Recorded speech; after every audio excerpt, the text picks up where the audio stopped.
I would like to call the meeting of the Board of Education for St. Mary's County to order for Wednesday, January 13th, 2016. May I have a motion to move into executive session? I move that the board enter into executive session for the purpose of personnel, collective bargaining or legal, property acquisition issues, and student issues under Maryland Local Government Code Article Section 9-512A, 1, 2, 6, and 10. Do I have a second? I second. All those in favor? Aye. Opposed? Motion carried. Are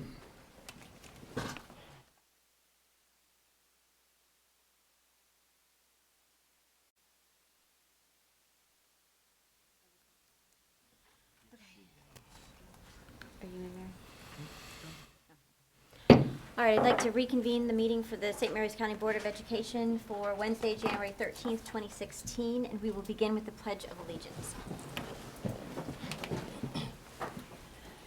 I pledge Allegiance to the flag of the United States of America and to the republic for which it stands, one nation, under God, indivisible, with liberty and justice for all.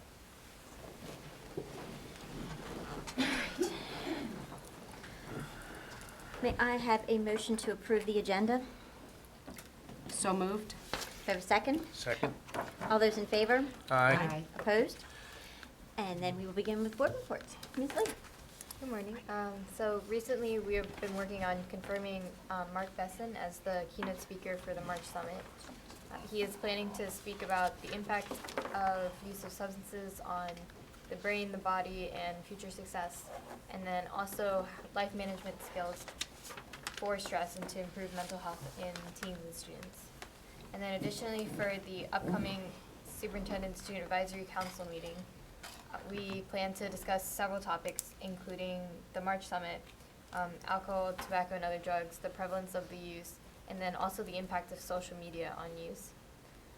Mental health for stress levels of students. Do students know who to go to for help? And then the most popular ways for students to relieve stress, and also how much sleep students are getting. Sleep and stress. Sleep and stress. Getting back into the rhythm now that we're back in school. Also, we plan to discuss HACC, different assessments, and one lunch. So I'm looking forward to working with students more on improving the school system for their peers. Thank you. Thank you. Mr. Carney? Yes, good morning. Happy New Year to everyone. Since the last meeting, I attended 2 training sessions with MABE up in Annapolis. The first one was dealing with the new assessments, and we had some breakout tables talking about the pros and cons of the new system, and also that they gave us data disaggregated for our local school system. And it was very much an eye-opener for some areas, and I noticed that we had issues not only for minorities or disadvantaged, but there seemed to be a gender gap in performance, and I look forward to seeing how we will take this baseline data and go forward with it. And the second training session was for new board members, and I had a chance to talk with some of the people back up in MABE that I had relations with before, and got a insight as to what it's like on this side of the table instead of that side. Thank you. I attended a Great Mills High School wrestling match. I am really hooked on those now. But it was senior week, so it was really nice to see the students that are seniors escorted by their family or friends onto the mat. They also talked about their accomplishments, whether it's grade point average or clubs are in, and also their anticipated career paths, whether it's college or, going out to the workforce or tech school. So it was very well attended, and of course, nail biting experience each time, one of the wrestlers got up to the mat. So it was a lot of fun. So. Okay. Let's see, going way back to, December 14th, Mr. Smith and I, in secret squirrel fashion, went up to the Maryland State Department of Education for the announcement that White Marsh Elementary School was selected as a 2015-2016 Blue Ribbon School. So just some background, I know there's been some articles in the paper. Everyone who was selected was up there under the pretense that they were going to discuss their test scores. So if you ever get an email like that again, They'll have to come up with something. yeah, they're gonna have to come up with something different. And our gang from White Marsh, they were there with their little tablets and their pencils, all very diligently ready to discuss and see what Dr. Smith had to say regarding their test scores at their school. And after he went through his speech and presentation, then he just let everyone in the room know that they were selected. So I think they were dumbfounded would be a good word. Yeah. And They were a little disappointed that they weren't going to have this Right, I active mean- discussion about assessments and I mean, how they they're came with handling- computers, they Yeah. had Oh, notebooks, yeah. I mean, they had reams of paper, and It was, yeah. so if they did a very nice job pulling it off, so to speak. So once again, congratulations to White Marsh. It is a great honor. I think they were still a little stunned, especially when they started running through all of the benefits that they will receive as a Blue Ribbon school. And it is just a great testament, once again, to Mr. Smith's community partnership, parents, students. Oh, absolutely. Community, that You know, school, everyone staff, clearly yes. makes that school work, and it was a very nice day for them, so. Absolutely. Wonderful. On Sunday, January the 10th, I attended afternoon of musical performances at the Mary Harrison Center, and it was sponsored by St. Mary's County Public Schools. Mrs. Montgomery brought greetings on behalf of Superintendent Smith. She did a wonderful job. Also, at 2 o'clock, it was the Tri-County Concert Chorus. At 4 o'clock, it was the Tri-County Concert Orchestra, and at 6 o'clock, it was the Tri-County Concert Band. I want to thank Mrs. Dietz for coordinating the event. It was a wonderful event.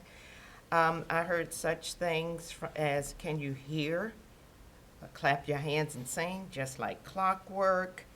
Also, how lovely are the messengers? I'm a train, and it was a wonderful performance because the students added movement to the singing. It just wasn't singing, it was a lot of movement, and it got the audience moving, and it just was a terrific Sunday afternoon of music. So I thank all of our music instructors here and everybody that helped make it a successful event, and it was a free event. So there were people from the Tri-County area. It was the best of the best. So it gave our students an opportunity to see what students in other counties could do, not just what they could do in their county. So it was a wonderful evening, and the audience was packed, and I had a wonderful time. Thank you. Just before the holidays, I went to George Washington Carver Elementary School to celebrate the fact that the school had applied for and won a $10,000 grant from an organization, code.org. They've been working hard with their students to teach them the process of coding. The students are having a wonderful time with it. There was a great turnout of benefactors who were in place, who spoke very movingly about the excitement and importance of science, technology, engineering, and math, and especially coding. And I know that the students who were there were really thrilled, and it was a great event, so. Yeah, they were very excited. Mhm. A lot of, well, again, to echo Mr. Carney, Happy New Year. Going back before we went to break, we also had a great opportunity to hand out stockings at Lexington Park Elementary School, where their PTA organization spent the time to actually take every single child's name and put it on a stocking and then fill it with great supplies for them over the winter break. It was really a fantastic event to be part of and see the kids all very excited. Mrs. Washington joined right as I was leaving. And we ended our day, Mrs. Washington and I, at the NAACP, their annual celebration, kind of recapping their year and talking a little bit about things that were going on in the community. And the president, Ms. Bauman, and the vice president, Dr. Wathauer, asked me to present to the group St. Mary's County Public Schools, how we're doing, basically an abbreviated version of the state of the school system that I did in the previous month in November for the chamber. It was a really great group. It was a really great questions. It was a really great evening, and it kind of set the stage for a wonderful winter break. I hope everybody had a wonderful winter break. I hope everybody's recharged and ready for 2016. We haven't used any of our snow days, so Oh my we're gosh, in really why? great shape. Why bring it up? It's really Wait for February. It's a really wonderful thing. Did a couple of classroom observations with Lindsay Simone at Mechanicsville Elementary Mechanicsville Elementary School. 4th grade reading with the principal there, Miss Sandra Oliver. She's just doing an incredible job. In that classroom, the kids were rotating from groups. They were differentiated in their reading, and they had their multimodal learning. It was really wonderful. Just last week, I was at Town Creek Elementary School with Marnie Stearns in her 1st grade class, where they were doing inverse operation for addition and subtraction. So 5 plus 3 equals 8, or 8 minus 3 equals 5. And these 1st grade kids, first of all, they're the most adorable kids in the face of the earth. The 1st grade is just, they're incredible. They're just so cute when they're that age. We have to remember that when we're working with them when they're older and perhaps not as Not as cute. angelic looking. But it was a really great classroom observation. I was there with Marie Hankinson and Jesse Catugno as we were doing kind of a look at that. It was great. I want to introduce to you, seated way in the back next to Dr. Walker, the new director of food service, Miss Megan Doran. I just have Megan Doran stand. I was gonna make her speak, but how about if we just recognize Miss Megan Doran, and she's coming to us. She just started. This is her 2nd week with us, working through food service, and it's going to be a fantastic year, because one of the things that, if we go all the way back to the other side of the dais, Miss Lee was speaking about, and what we're talking with kids about, is looking at one lunch for all of our high schools. So that's going to be a really active conversation on Thursday with the students themselves, looking at, what do they think about, what are their concerns, what do they think we should be discussing as we move this forward. And the last, and how appropriate that we have the current principal of Chaptacon High School, Mr. Garth Bowling, with us. I was informed of the passing of Dr. Julius LeVay, 91 years old. Just a fantastic story. Here's a gentleman that served our country in World War II, came back, fell in love with St. Mary's County, spent 31 years in the county as a science teacher and a math teacher and a PE teacher, and then he became an assistant principal. He became the first principal at Esperanza Junior High School and the first principal at Chaptacon High School. So Dr. LeVay and his passing, I just wanted to take a moment to just to recognize and celebrate the people who have contributed to St. Mary's County Public Schools to make us the incredible school system that we are today. So I know that certainly Chaptacon, from its beginning to where it is today, you recognize Dr. LeVay in that history of the school, and you are the current captain of that ship. So thank you for being here today, Mr. Bowling. And with that, I can't wait for Thursday. I can't wait for tomorrow to meet with all the secondary kids to talk about all of our topics. We just kept on adding to the list. I think it's going to be a really great day. We posted a little video of the last time that we met, and we're going to capture some more video. We'll make another video of this time that we met. But it's all about you, Miss Lee. It's all about kids. That's why we're here. And 2016 is going to be the very best year ever. Thank you, Ms. Bailey. Okay, and with that, clearly, we are not off of our winter break yet. We need to go back, and I need to rescind the motion to approve the agenda, because we do have an amendment to the agenda. I would like to amend the original motion to approve the agenda to add that we will resume our previous executive session following this meeting. Do I have a second? I second. All in favor? Aye. Opposed? All right. Sorry. Thank you. See, we're still asleep. So, okay. And with that, the consent agenda. This is all good. So, everything's staying on here the way it's presented. So, may I please have a motion to approve the consent agenda as presented? So moved. All those in, or a second, sorry. Second? All those in favor? Aye. Opposed? Motion carried. Thank you very much. Mr. Jeffrey Thompson, save us from our Robert's Rules of Order, please.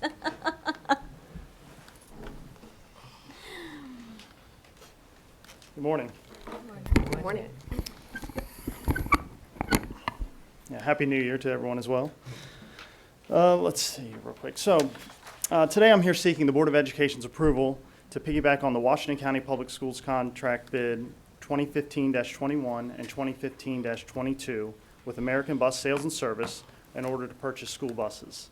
These school buses will be used for field trips or replace existing school buses that are near the end of their allowable life in the state of Maryland. According to the education article annotated Code of Maryland 7804, school buses for St. Mary's County are only allowed to operate for 15 years. Currently, we have 5 field trip buses that the Board of Education owns, and of those, 3 buses, 811, 812, and 813, started in August 1st, 2002, and they're currently in their 14th year of service. We have bus 814 that started in February 10th, 2005, and that's currently in its 12th year of service, and bus 803, which the Board of Education approved last spring for purchase, that just came in the fall, that's in its first year of service. The Washington County Public Schools contracts were awarded to American Bus Sales and Service through a competitive bid process.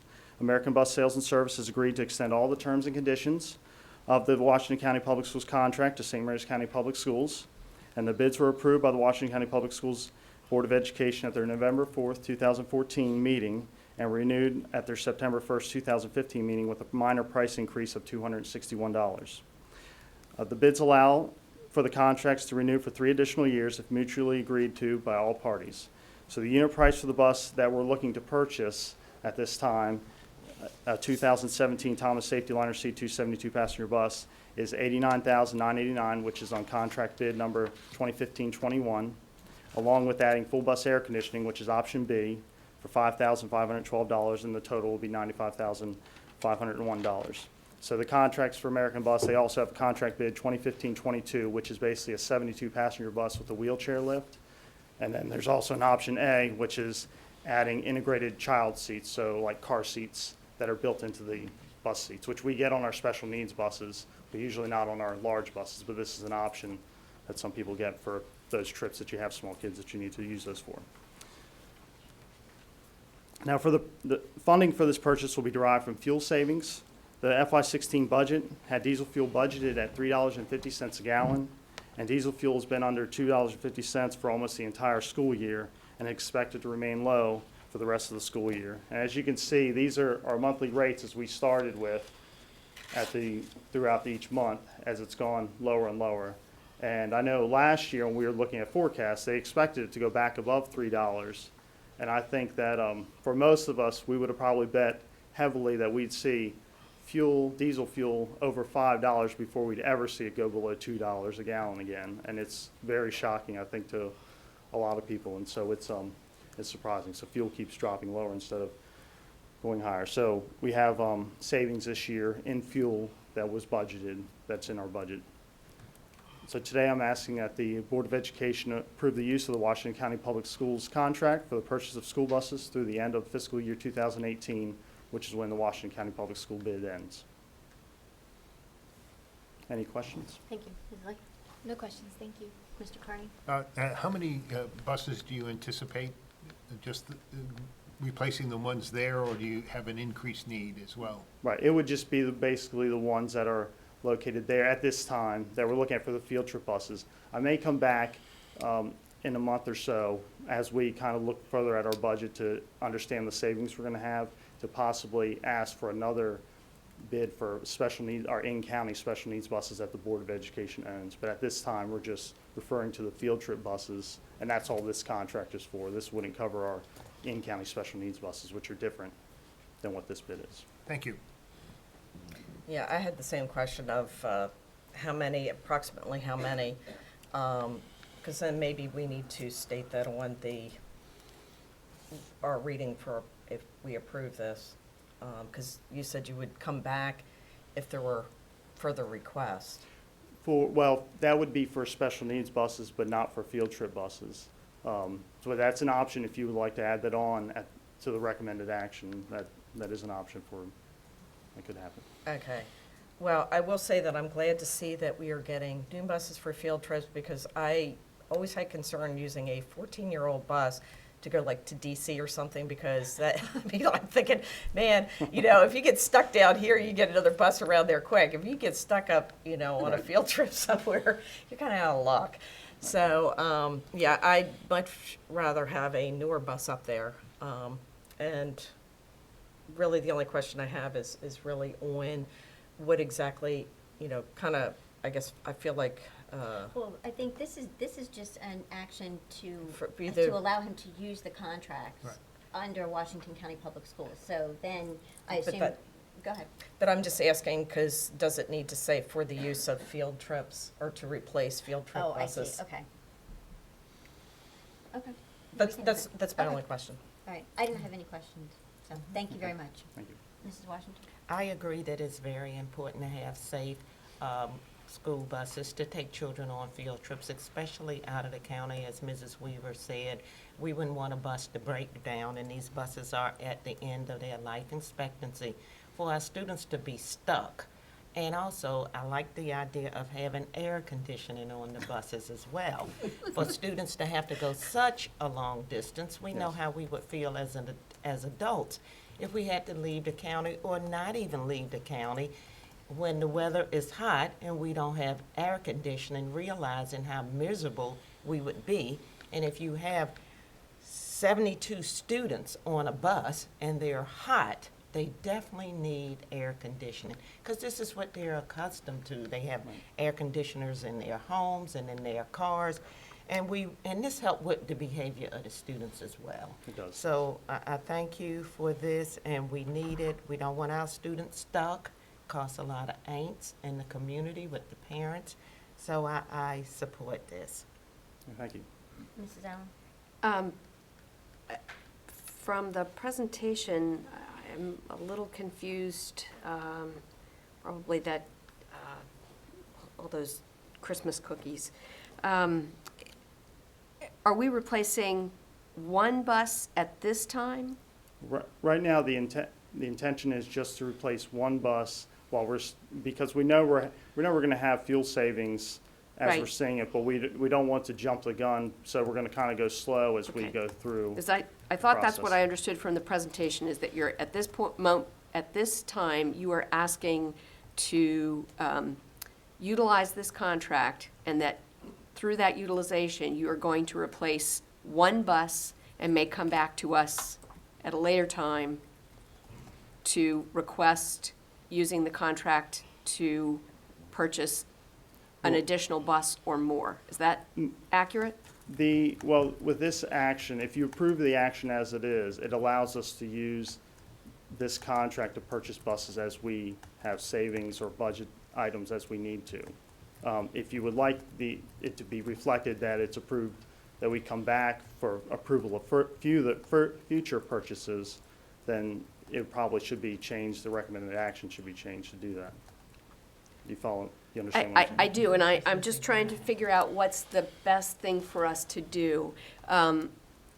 Because my other question is, at this point in time, on your budget, where are you and what, sort of what cushion are you leaving for yourself? So by spending a little more than $95,000 for this purchase, are you at a point in your expenditures where you have greater than $95,000? Yes. Okay. Typically, this is a rough calculation, it's usually about $5,000 for every penny of fuel. And so when you get $1, it's usually about $500,000. So when fuel is from $3.50 to $3 is $250,000 right there, and we've never been above that this year. So Right. already there's $250,000, and then you get to $250. When fuel's at $250 now, you got to calculate. We were spending more than that earlier, but that's $500, and then it comes down lower. So we're anticipating we're going to have pretty significant, savings by the time the end of the year finishes. What would be your recommendation, And again, Mr. Smith?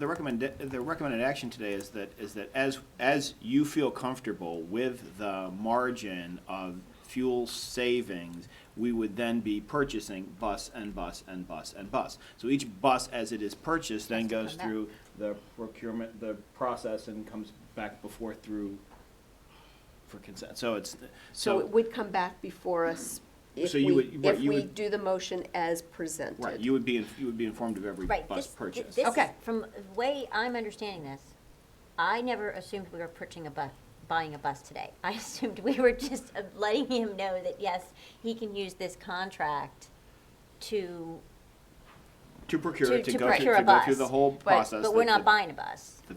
Yes, You're- are. I am asking to purchase a Yes, bus So today, we definitely yes. need to change the recommended action. Correct. Okay. And that's where I am, Okay. is, so it would You seem see- that what we want to do One is bus. to approve the use of this contract And buy a bus. and at this time purchase a single bus under this particular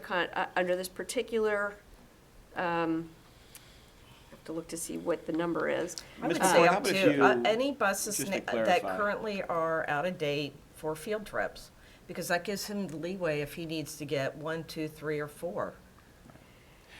Right, and then the intent is, the way we've done this in the past, you get up there, Ms. McCourt. The way we've done this in the past is as we realize we have savings, then we go and purchase a bus, and then when there's a little more, we put the procurement request in for the next bus, and the next bus, and the next bus, so. Right, So let me add- but given that we are about to spend slightly more than $96,000, I think it's, my personal feeling is that I'm more comfortable having this come back to us so that we know when we're purchasing Right, with buses. each bus purchase. Yes. Yes. But at this time, you have money to buy one bus. Is that correct? Definitely. And you want to buy one bus, you want approval to buy one bus today? Today, yes. Okay, so, it'll be like, the Board of Education approved the use of the Washington County Public School contract for the purchase of school buses through the end of fiscal year 2018, and authority to buy one school bus, right, at this time. That's what you want.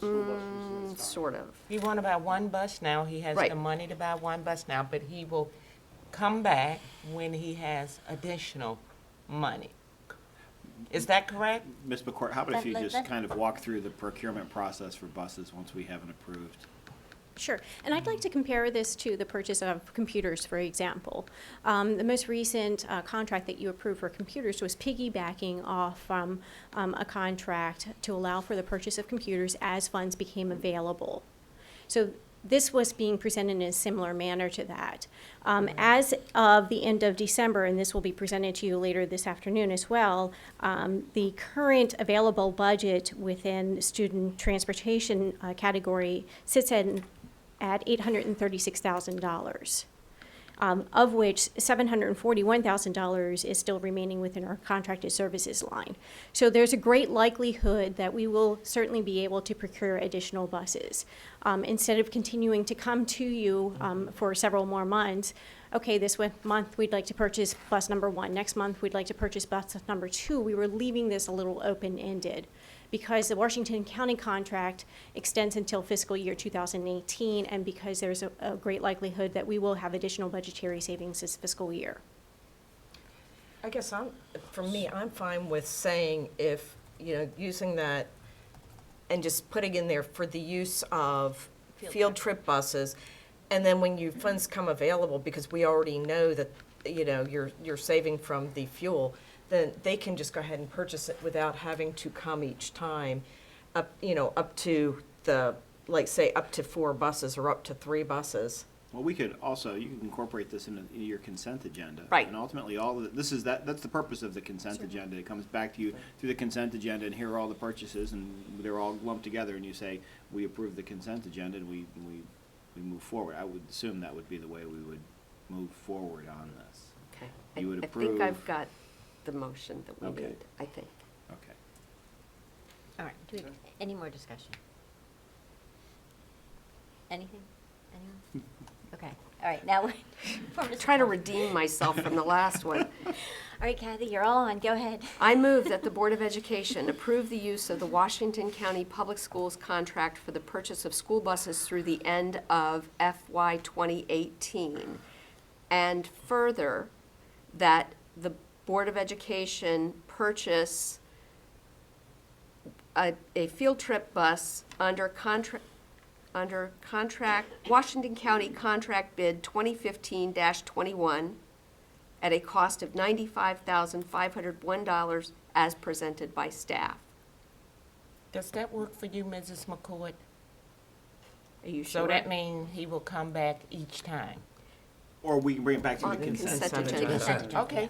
Yeah, the goal is that And we that come back works. to you through the consent agenda. We would discuss that we are purchasing another bus with lapsed fuel cell or fuel savings. Or we could bring it, you know, Mr. Thompson can come back and talk to us again about school buses. Any questions? He Yeah. he does love school buses. Okay, so I have a motion, I Okay. need a second. Wait, is that good? Okay, I need a second. second. All right, any more discussion? All those in favor? Aye. Opposed? Okay, motion carried. I have Go to get get my us a little Robert's Rules of Order 72-seat book. air-conditioned Bus. Did we all bus. get a ride? Exactly. If you want, I'll bring it over and Well- travel around the county. Fantastic. Field trip. Okay. All right. Mr. Barrett Brooks, the presentation of the new website. Yes. Dun, dun, dun, dun. Yes. Good morning. I'm joined this morning by Jason Pridgeon from ITS, who was one of the 3 people responsible for the new website.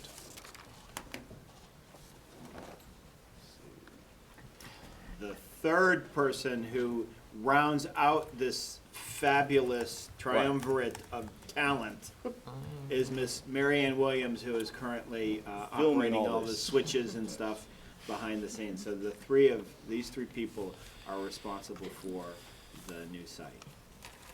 Okay, so the new website project has been underway for quite some time. The old website, as we call it, or the current website, had reached about 5 years of age, which in internet terms is pretty darn old. It had originally been made when Jason Pridgeon first started with SMCPS to replace the website that had been around since, I guess, the internet had been invented, and it served its purpose, and it was a huge step up from what we had before, but with him being really the only person curating it on top of his many other duties, it just didn't age well. So rather than just migrate over the old website to a new what they call template, which would have been akin to just slapping a new coat of paint on a existing house, we built from the absolute ground zero foundation all the way up a brand new website. So we used a new editor, built a new custom template for it. Every single part of the new site was completely crafted from scratch by 3 people, in-house. There was no outside contractors used for any stage of this development. So everything from our current site was migrated over page by page, and that gave everyone involved an opportunity to really look at that content and say, do we need this form from 2004? Or maybe we could retire that one. Do we need a calendar agenda that's for an organization we no longer have? So we were able to cut the fat, as it were, and kind of present the most current and most appropriate content, which you can now see today. So we're going to take you on a quick tour of the new page. And while we were building it, our biggest concern was ease of use. Aesthetics definitely took a back seat to function, but we're very happy with both the look and the functionality of the site. So throughout the site, we now use a universal set of colors. So we're focusing on blues and grays and whites, that sort of thing. Sort of keeping what we had before, but uniformly moving it forward a bit. So when you first come to the site, we've kind of modernized the logo a little bit, and at any point during your navigation, you can click on the logo and return to our homepage. The school status feature has been migrated over, and it works just like it did before. So when there's a snow day or some sort of employee code or really important like emergency news, this will light up bright yellow and message will appear here to let people know what's going on. Below that, we've changed the way the horizontal navigation works. There's no longer multiple flyouts. So before it kind of felt like you were playing a game of Operation. Now you just go down, the box is there, it has everything that you're looking for. We have a fully functional search menu that'll allow you to search the site. So you just type in what you're looking for, it'll search the entire site and find you everything appropriate to the word you used to search. Over here, we have quick icons that take you to all of our social media, takes you to Home Access Center, and takes you to a frequently asked questions page that will hopefully answer a lot of the questions the community has that they call or email about without them needing to do so. But at the same time, it does provide them with an abundance of information to commonly asked questions, such as, oh, that's embarrassing. All right. Oops. Quick, get away from that. Yeah. So it takes you to a bunch of questions like, how do you register for school? What's my bus route? Things like that. So underneath that, we have our news area. This has a press release news feed, just like the previous site had. So all press releases are archived and stored here, so people can go through them as needed. Below, we have our news, essentially headline stories. These are the top things that we're talking about right now. And users can navigate through the different stories a number of ways. And if there's a video, they can play the video without ever leaving the site, which is pretty cool. Over here is the calendar, and how it's set up is on the main page. It shows you the next 5 events that are happening. But if you click on the calendar, it takes you to a full-page calendar where you can see all the upcoming events that are coming, and you can look at it on a week, day, agenda, list. You can navigate through the whole calendar. It's very useful. Any events that a user is looking at can be added to their calendar. So if they're logged into their Outlook or Gmail, or if they're on their telephone, they could add those events directly to their calendar from our site, which is very cool. Additionally, come on, buddy. We have our About Us section, which just provides the community with the raw facts and the most important data about us. And over here, we went way back in time and brought back the image map from the 90s internet. This allows you to click on a particular part of our commitment crest and then find out more information about that. So it puts our commitment plan to the community, the staff, and the students front and center, which is nice. We've got our Twitter feed fed directly into the site now. Users can follow our Twitter feed from the site and tweet to us from the site without ever leaving our homepage. And down at the bottom, our 5 most frequently visited areas have additional animated buttons just to give a little bit of redundancy while people are navigating the site. Another one of our big features is these event calendars.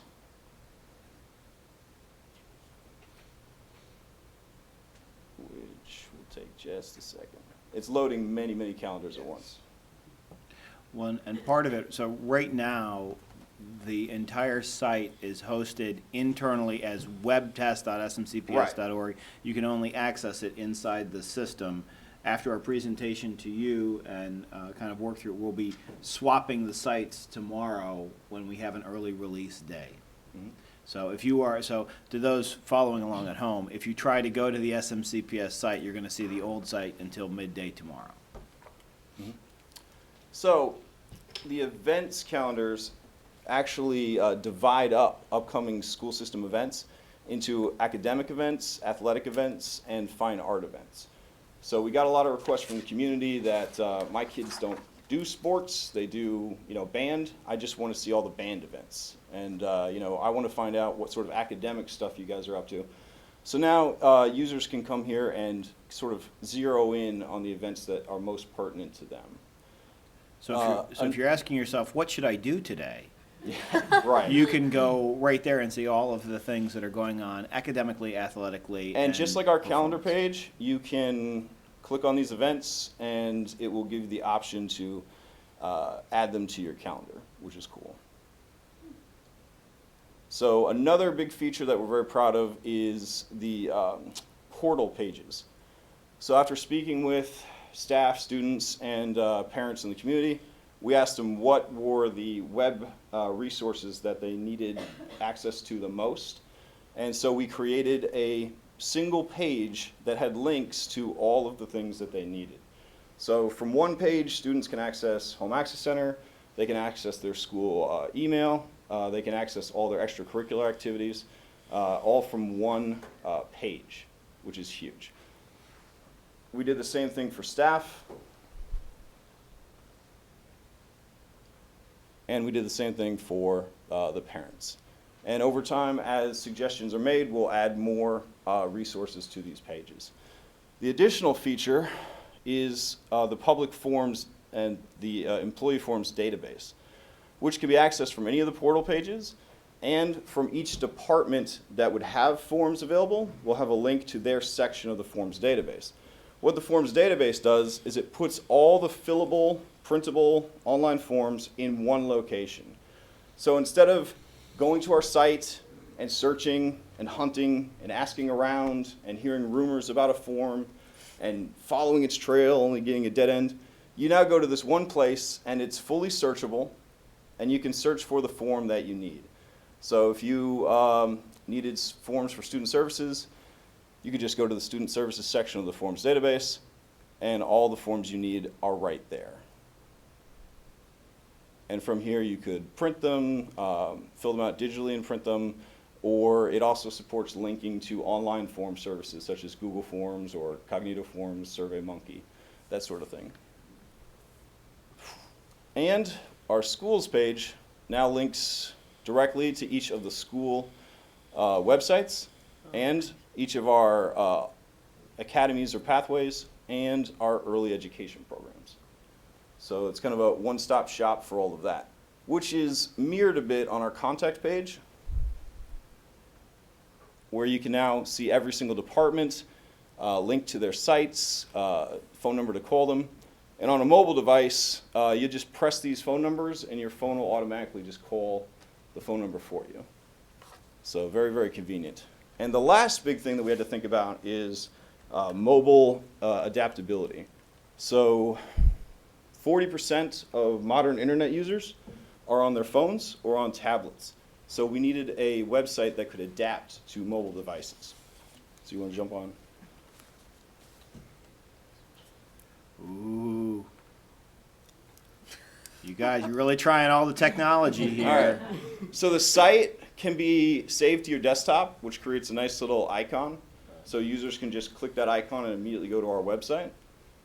And once they're on the website, you'll see that it's got very, very nice, clean, mobile-friendly format. Oh, nice.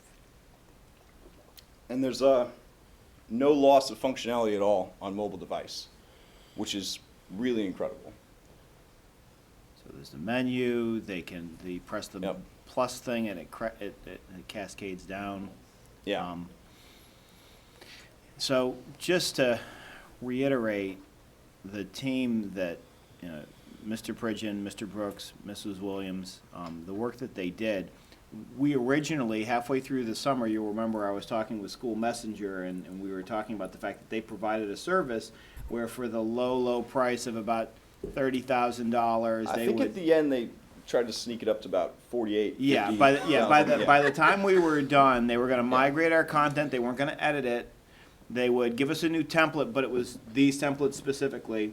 They would give us a mobile platform, but it would only have these elements. What these three have been able to do is basically, for the low cost of, well, just their lovely time and expertise and the, you know, their patience, they've been able to provide this. So it's really, I mean, it's really quite a product. It's really quite a testament to how things are done in St. Mary's County, where, you know, we have a vendor comes in and shows us something, and specifically, and I'm going to, all three of them are fantastic. They've done incredible work, but it's specifically Mr. Pridgeon who takes deep ownership of this stuff and looks at what was offered by the vendor and says, we can do better than that. They do. It's really quite something. Now, if you can stop air surfing, listen, look at this technology. We're air surfing from his phone. It's going this, it's doing that. He's taking over control. What I'm really proud of, on top of the work of these three people, which of course I said I'm very proud of, as we migrated all of this information from the old site to the new site, we've involved, coerced, dragged into everybody who had ownership or authoring of a particular part of the web page before. So that's all the directors, the deputy superintendent, the superintendent, and all the content supervisors. They've been working directly with this team to migrate their content over to the new site. And if you go to each, just go to like, let's because Mr. Hayes is going to be presenting in a little bit. So let's go to the science. So go to science. When they built their pages, what we asked them to do was have a little bit of landing text that kind of gives an overview, to really think about off to the side the button topics that the people would need to go to get content information, like a parent searching for, you know, what would their child be learning through this content. And then the other interactive part is each one of the content pages and department pages has a loaded Twitter feed.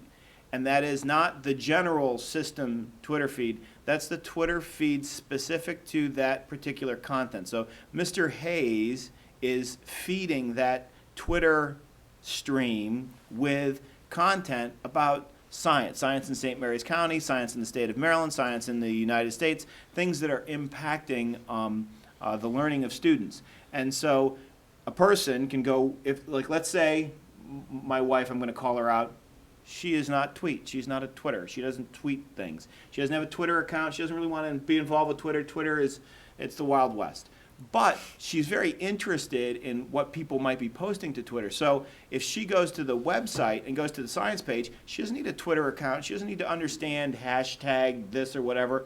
She can get the information right there. She can click on it. She can go to the story. She can see the picture involved with kids doing things. It gives us a great way to introduce people to social media without necessarily having them become, immersed in it. They can just tangentially. And at the bottom of each one of the Twitter feeds, there's a little thing that says tweet to, and it's really small and my eyes aren't that good, but it's like SMC Science 1 or whatever. So if somebody read that and wanted to send a tweet back to Mr. Hayes or to the department, they can do it right there.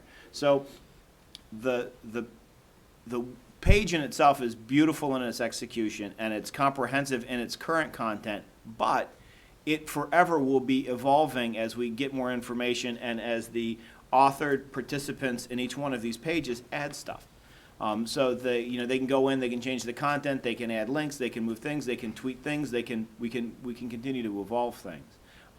So the page you visit today will look differently when you visit it a month or two from now. And ultimately, we want everybody to be using Twitter and following all of the incredible people that we have, because they really do. On any weekend, and I do tweet. I'm a twit. I like to tweet. I follow more than I post, perhaps, so those people following me might be disappointed, but I follow other people, and I get to hear what all the content supervisors are reading. So, like, as they read really interesting articles, they tweet it out, and then it's kind of like I get to follow your reading lists. And it's a really fantastic way to gather information about what's going on in this vast internet of all. Yeah. And all of our official Twitter accounts that are managed by supervisors and department heads, they all feed into our main SMCPS Twitter feed.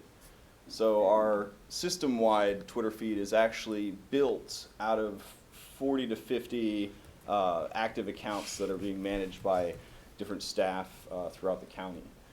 So it makes for a very interesting read sometimes to see what's going on at the elementary schools, and then you immediately see what's going on with STEM program and what's going on with the high school level or the elementary schools again and the middle schools. It really is a great way to stay informed of the whole ecosystem of our school system and what it's up to. It's integrated directly into the, Yeah. into the webpage, so. So the timeline is that we wanted to present it to you today. Tomorrow, when the students release for the day, we're going to do the swap over, and web test smcps.org will become smcps.org. And when you search us, that's where you'll land. I'm assuming that the Enterprise is going to write an incredible front page story about the web page. And we figured that it'd be good to release it on a Friday, and then we can handle traffic to see if there's things that, how everything works. Because there's a lot of things going on in this webpage. There's a lot of incorporated elements. So we have been testing it. We have been talking about it. And I just also, I want to thank all of the supervisors and coordinators and directors for the time that they have spent really going through, reviewing their work, working with, learning new stuff, and being critical friends to say, how about this? Well, how about this? Well, how about this? That's the beauty of ownership. As Mr. Pridgeon emphasized at the very outset of this, why would we have somebody else build something that we didn't own it, that we wouldn't be able to go in and change it? And so, It also represents freedom from contract or contract Right. renewal. Right. Even if the funding had been available and the services had been at a level that we felt comfortable with, it still would have represented finding that $50,000 every year Forever or and losing the forever. site. Yep. Yep. Yep. So are there any questions from the board? Ms. Lee? I don't have any questions, but I just wanted to comment that I really, for the student page, I like how all of the resources are available. And then with the form aspect of it, I think that'll make it much easier to use. And then also how everything is linked to each other, so the different pages, there are different ways to reach the same information because it's all interconnected. So thank you very much. Oh, thank you. I'd like to congratulate you. It seems to be very user-friendly, and you can navigate through it without being a real techie.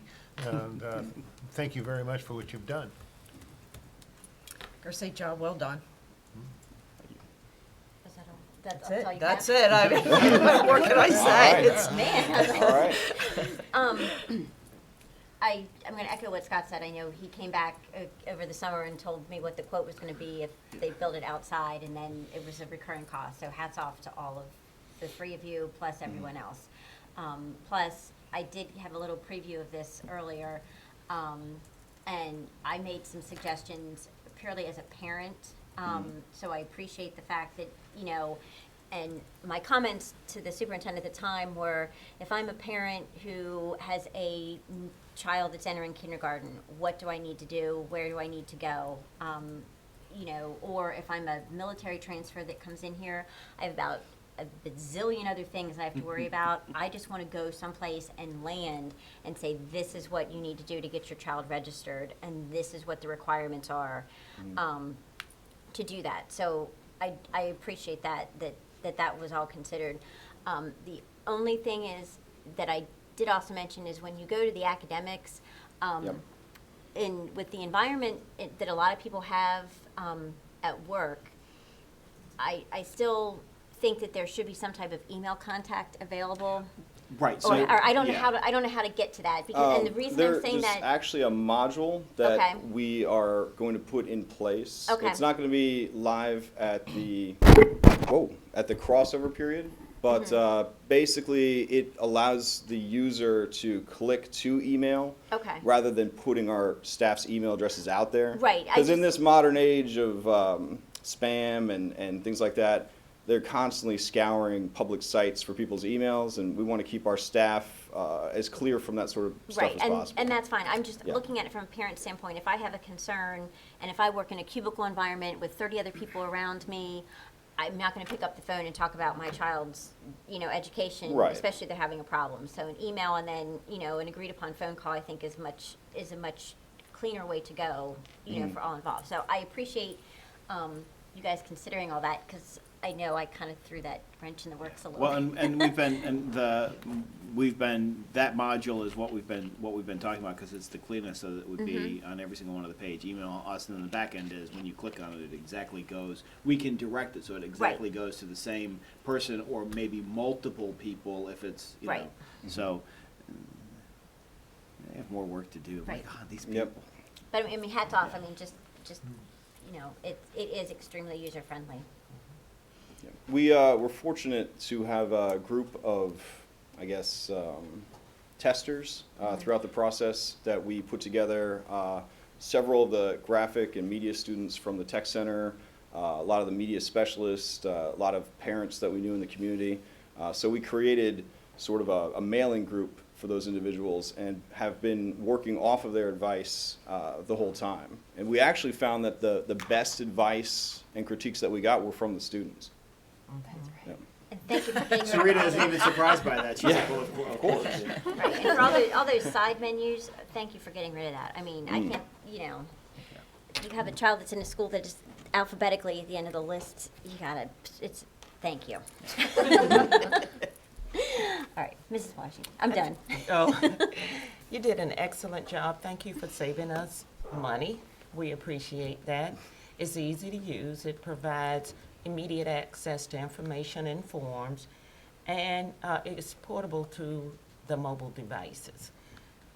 It will save our students, staff, and parents time, energy, and money to get the information that they need. So I want to thank you for a job well done.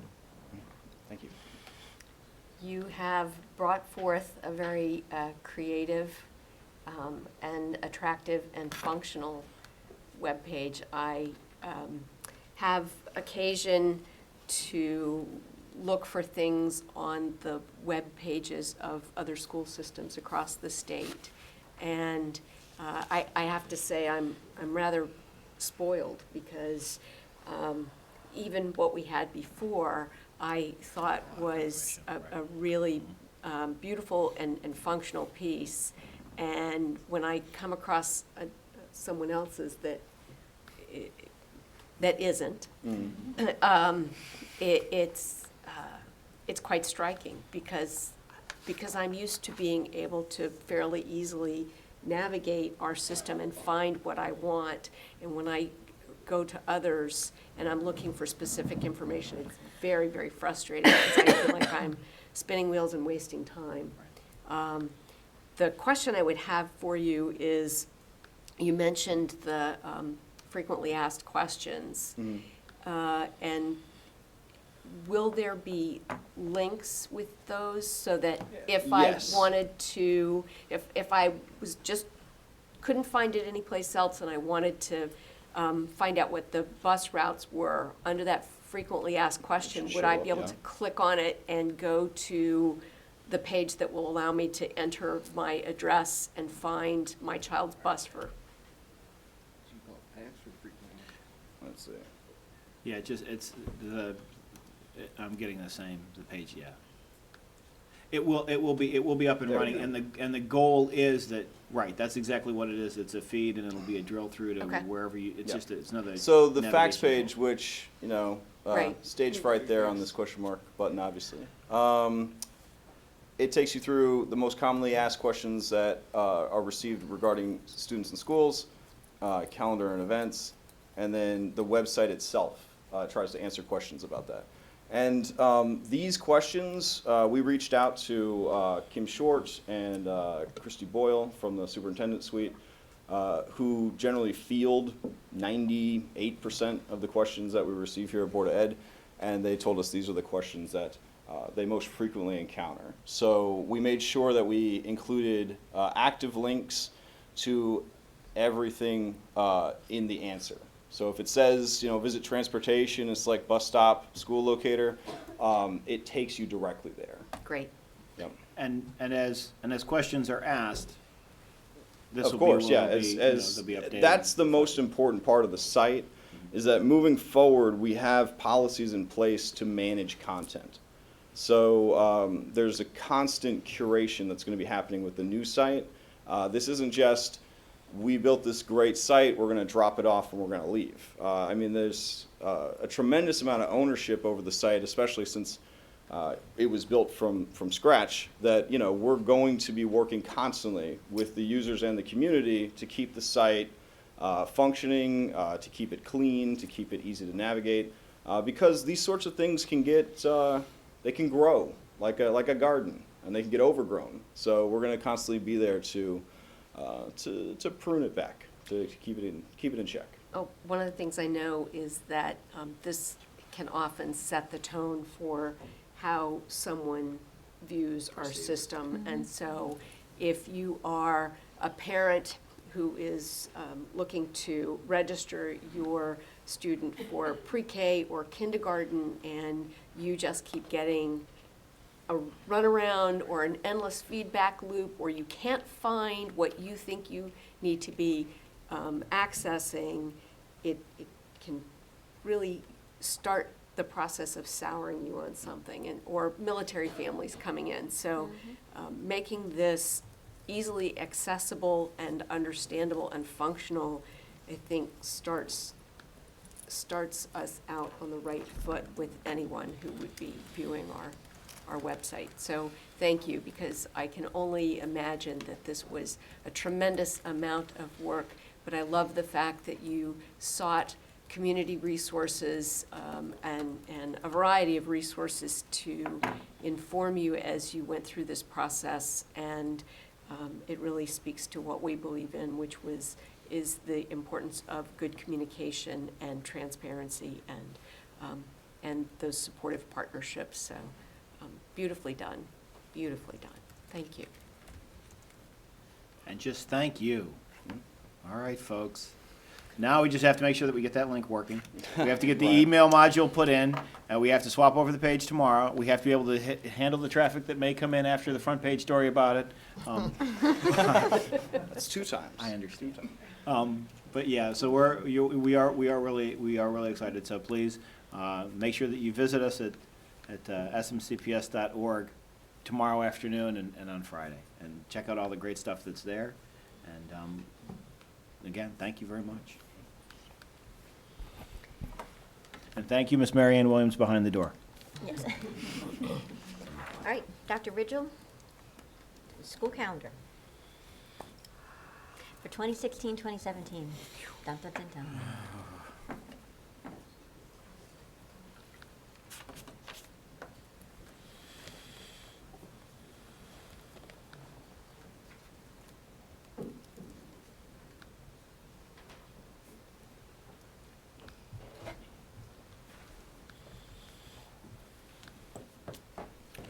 Good morning. Good morning.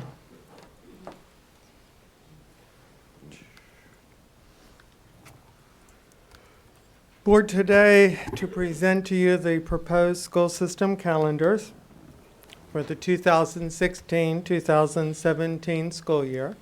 This will include the school system calendar as well as the calendar developed by the board of the Chesapeake Public Charter School.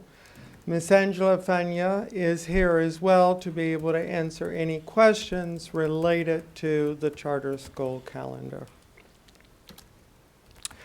The school system calendar was developed by a committee. As you can see, the committee includes a wide range of stakeholders, including parents, students, and representatives from all of the associations.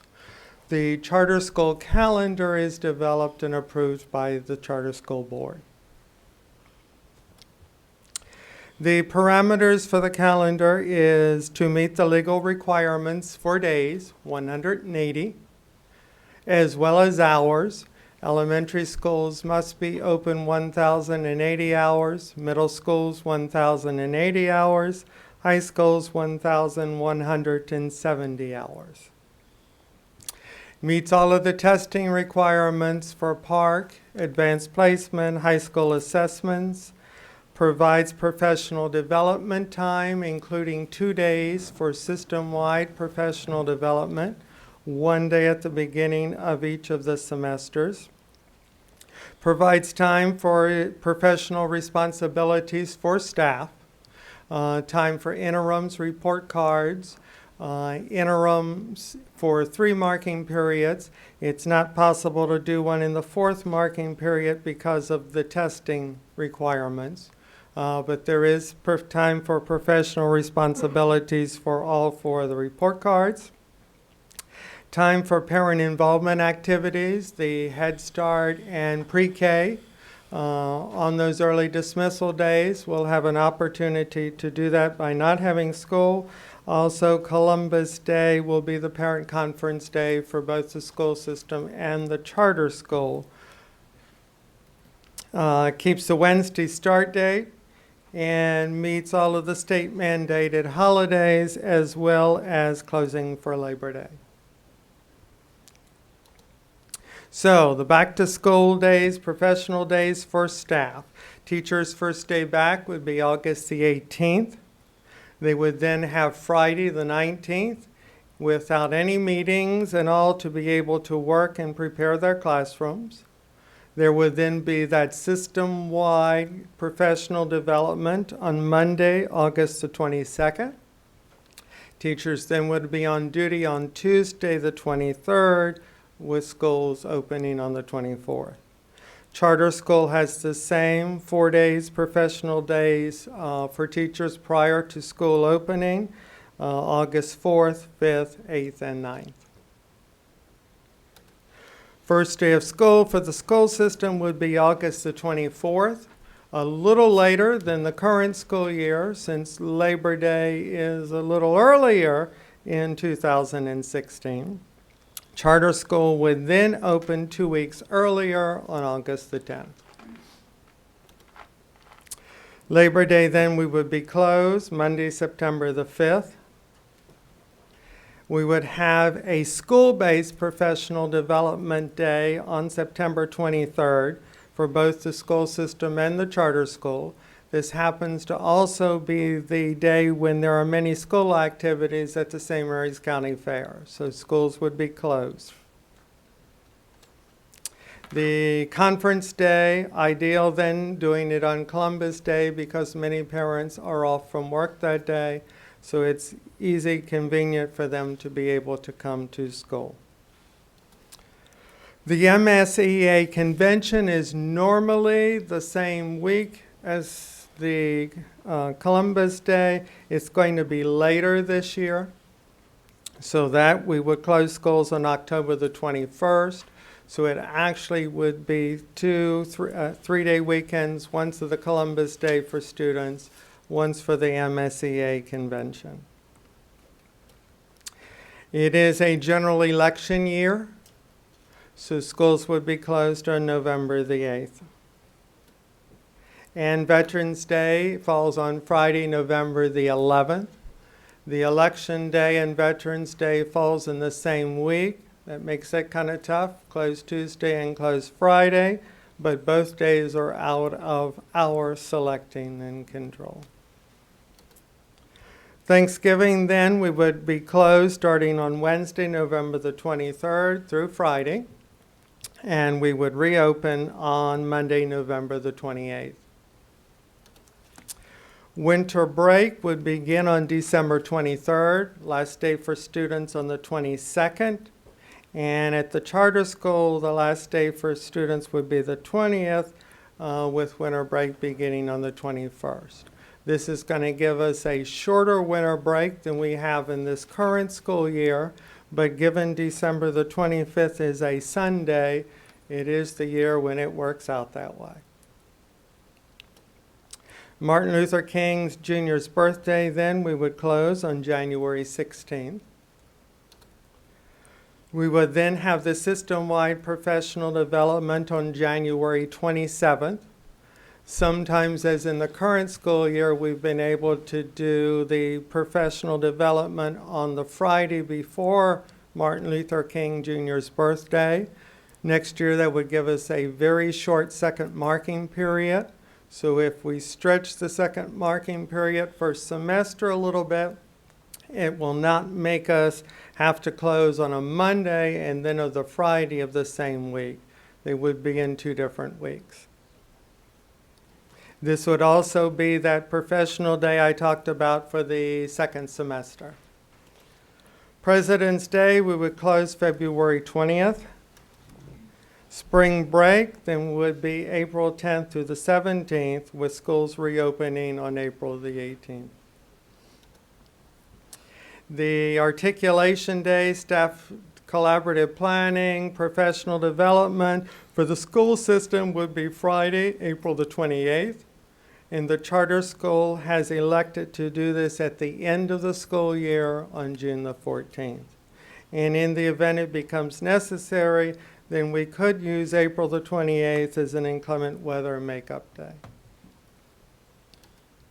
Memorial Day, then May 29th. These are the dates for the staff collaborative planning.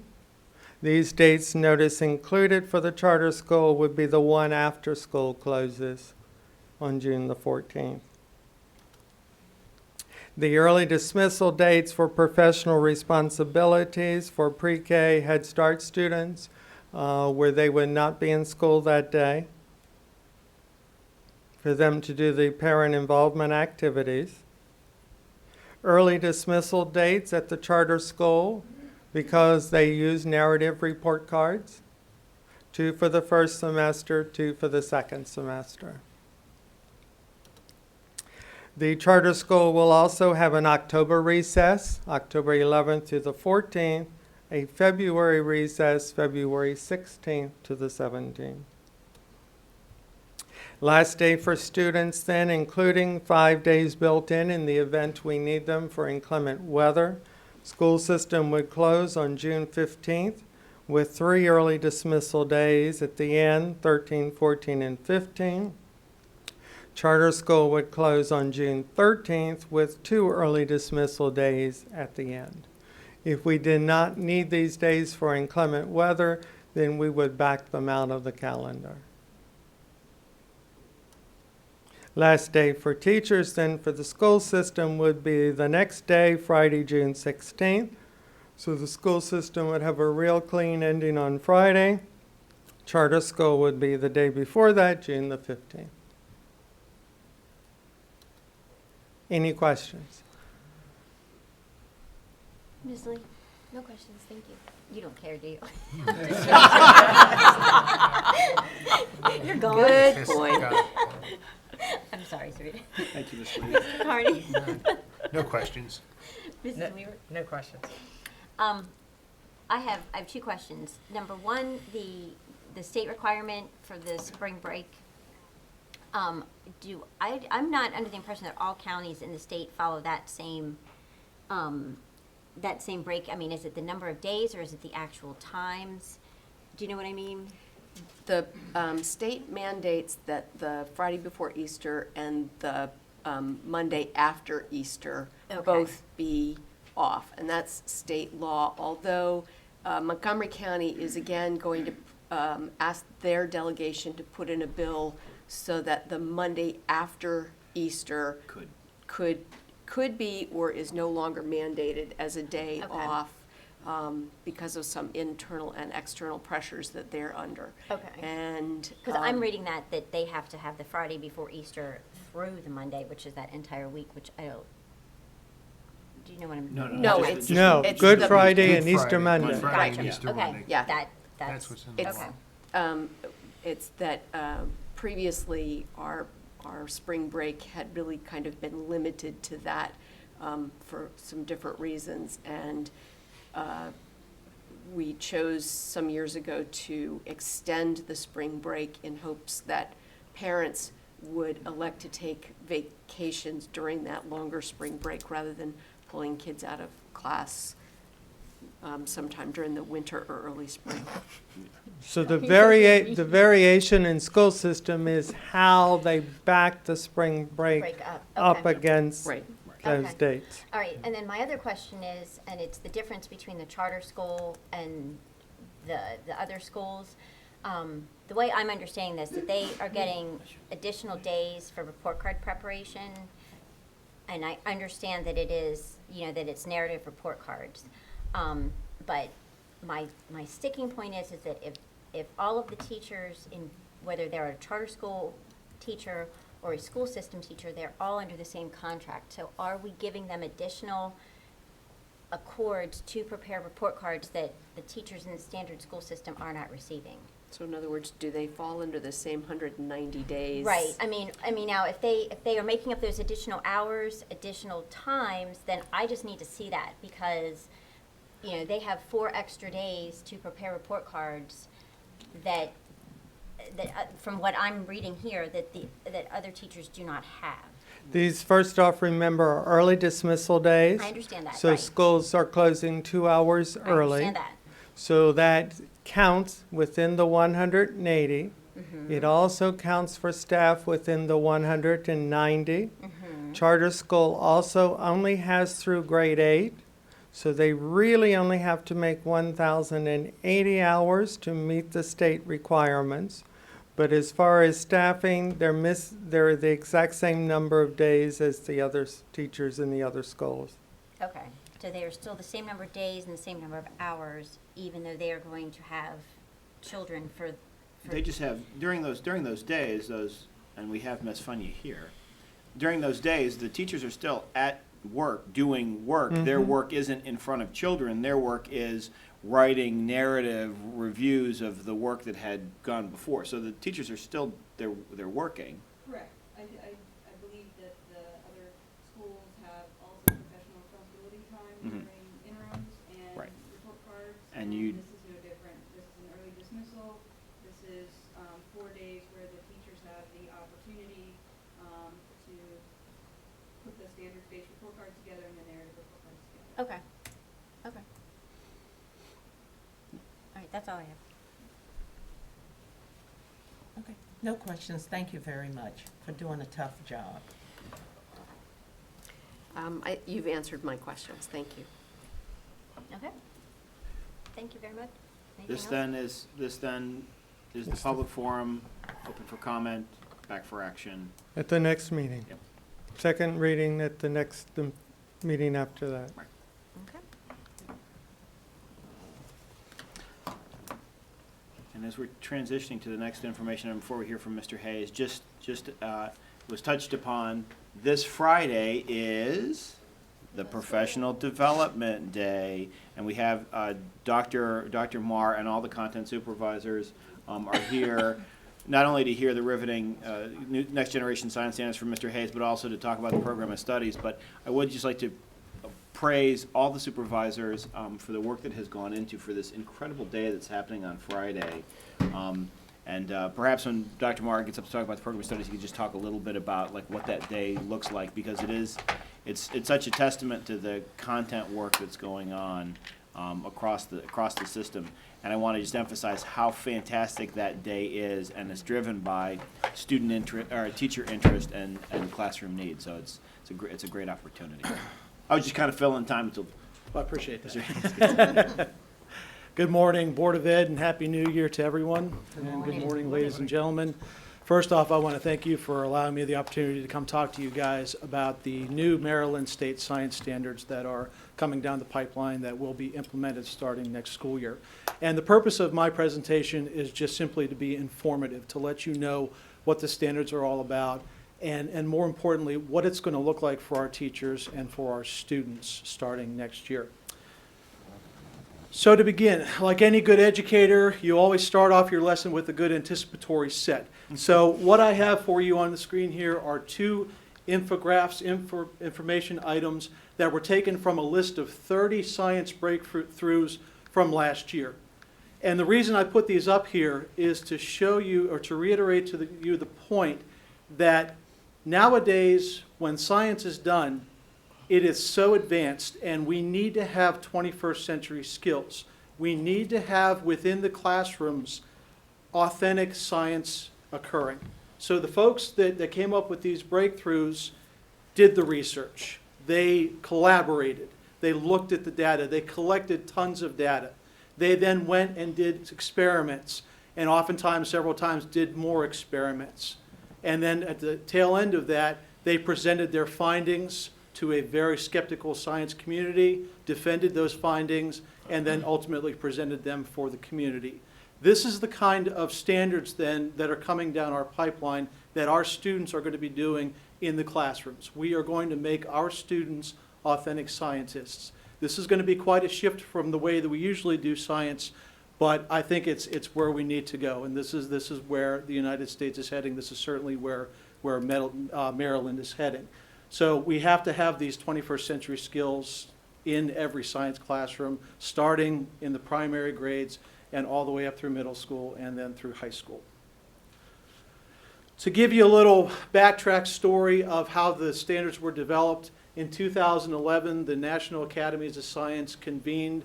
They invited educators, K through 12, higher education, college professors, scientists, technicians, engineers came together for a series of meetings. And from those meetings then came what they call the Framework for K through 12 Science Education, which is this book here. This is a guideline that states and districts can use to enact these reforms with science, to enact these changes in science. After this came out, Achieve then went and looked at this and invited states and educators in states across the United States to unpack this guideline and to make further documents and templates to help enact these standards within the states. Maryland was one of those lead states, one of 26 lead states that jumped on and had educators be part of this process. In June of 2013, the state of Maryland officially adopted the Next Generation Science Standards. And so here we are today, then here I am today presenting to you. In that time frame, MSD has been very busy talking to supervisors across the state of Maryland, myself included, to come up with a blueprint or a plan for the rollout of implementation of these standards. And that's what I'll be touching on a little bit today with you. The framework calls for a change in the paradigm of how we teach science. And it calls for what they refer to as three-dimensional learning. With three-dimensional learning, students will not just be learning content. Okay, the adage right now, the way that science is done now, the teacher stands in front of the room and gives out information. And the students sit down and they take notes. And then they may do a worksheet about that.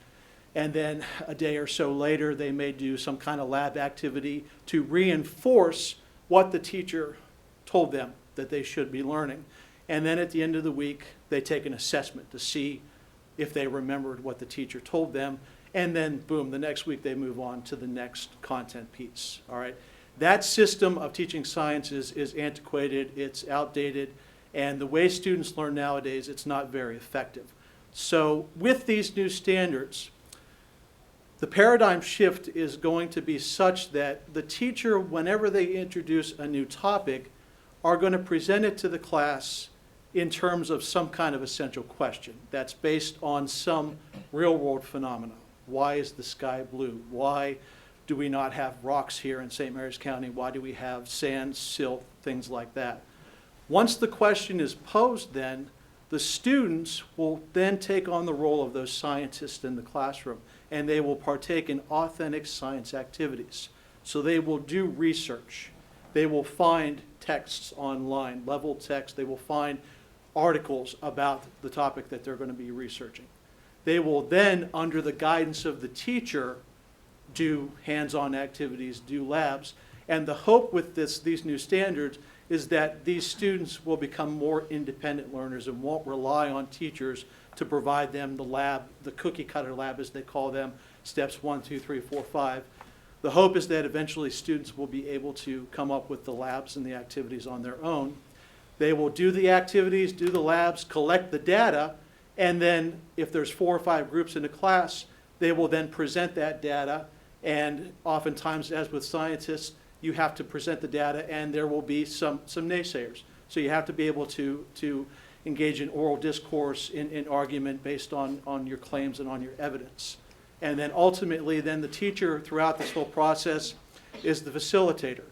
Content-wise, if there's anything that the students didn't get that they need the blanks filled in for, that teacher will then go and fill in those blanks content-wise. So we've taken the emphasis off the content and we're taking it more and we're applying the content to authentic science situations right in our classrooms here in St. Mary's County.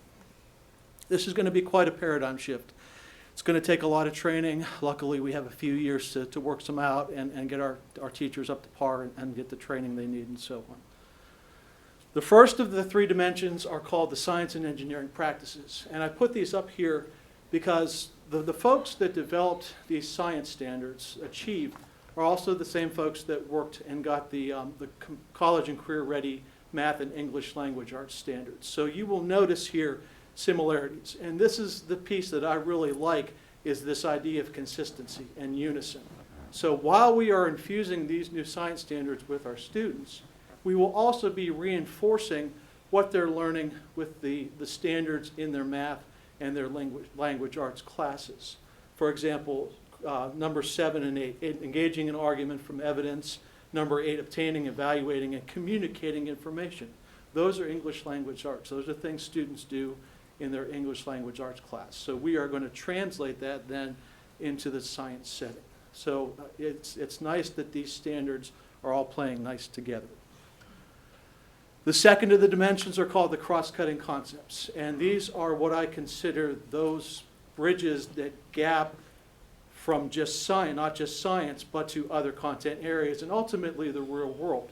You can look at any of these on the list. Number 1, patterns. We have patterns in science. We all know that. We know that weather systems go across the United States following the jet stream. Rock layers exist in cliffs. But we also know that patterns exist in a piece of music. Or if you look at art, you can see patterns developing.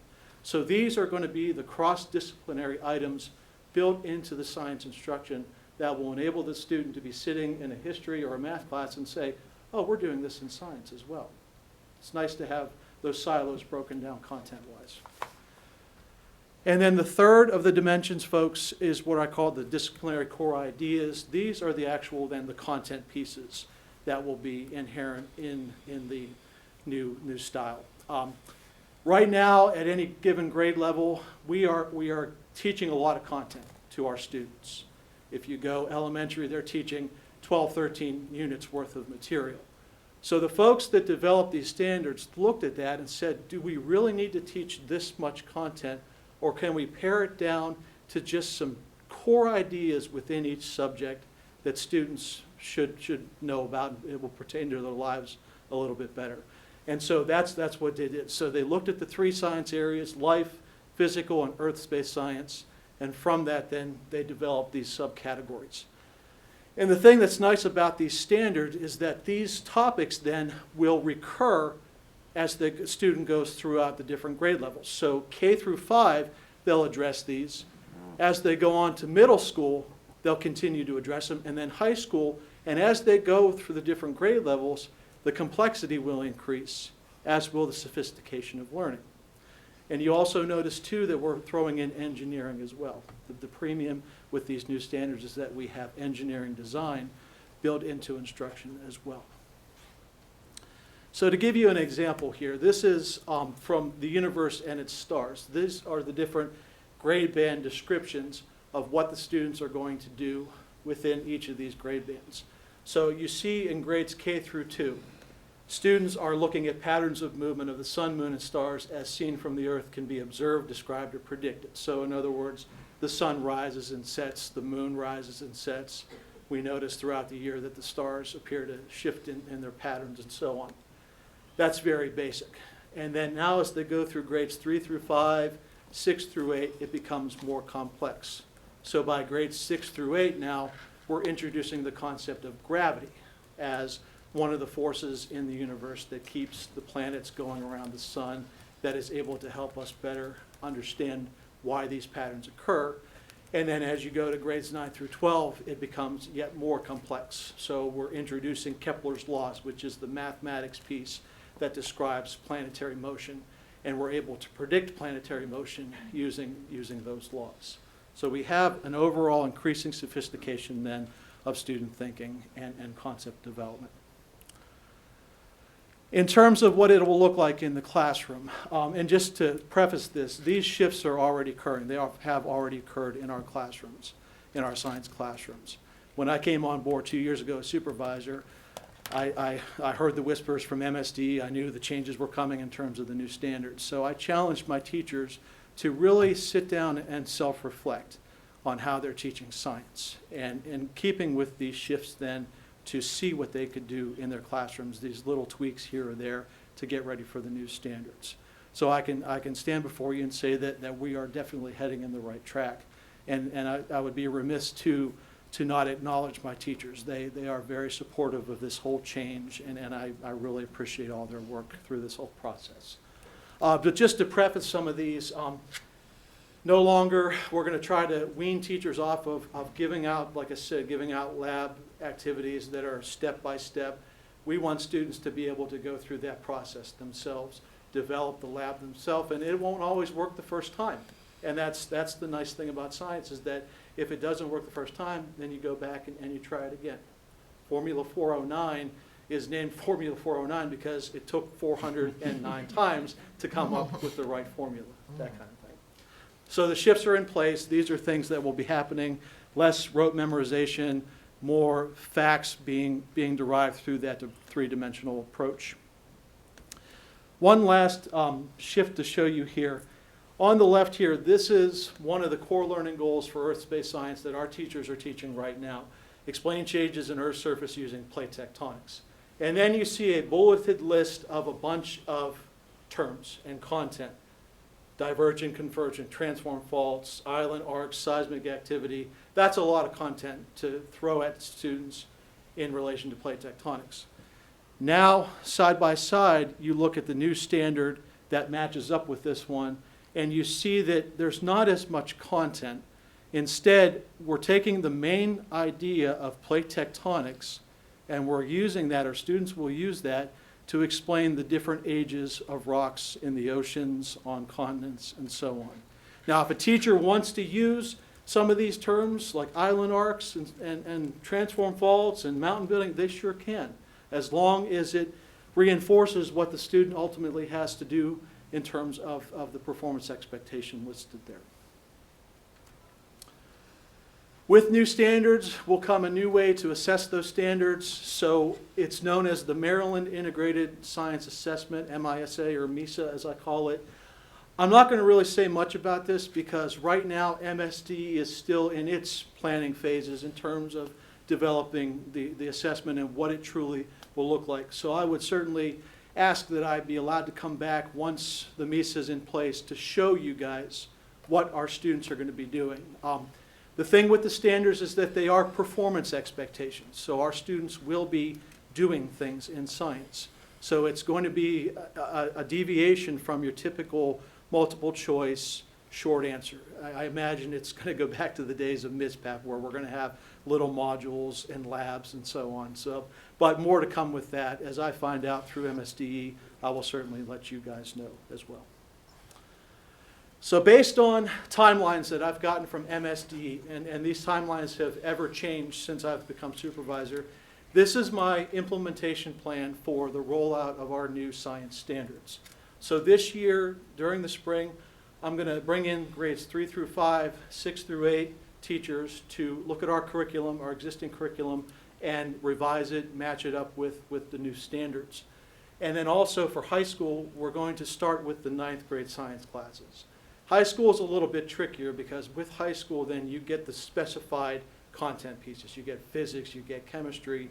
In middle and elementary school, they're physical science. They're all lumped together. So with high school, I'm going to phase it in over 2 years. So this year, we're going to just look at those 9th grade classes and then tackle the other ones after that.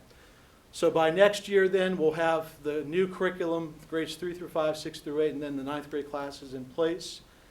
Next year, we'll look at those other classes, K through 2, and then the other high school, and revise those. And then grades 5 through 8 next year, we'll take that MISA. It will be a pilot. It will be no fault to students. It won't count against them, kind of like Park was laid out last year. 2017-18, K through 12 will be fully aligned, and this is the year, the 2017, that 18, that's the year MSDE, as designated, the entire state of Maryland will be fully aligned to these new standards. So in keeping with that, St. Mary's County will be fully aligned that year. Grades 5 through 8, and then high school now will take the MISA again for no fault. 2018-19, and then 2019-20, we're fully aligned. And by that time, the pilots of this MISA will be completed. Hopefully they'll have a finished product for our students to do, because according to them, that's when the MISA will count. For high school, that will be the new graduation requirement, replacing the biology HSA. This is subject to change. Like I said, as MSDE is unpacking these standards and giving out the information, this could change. If there are any changes, I will certainly let you know.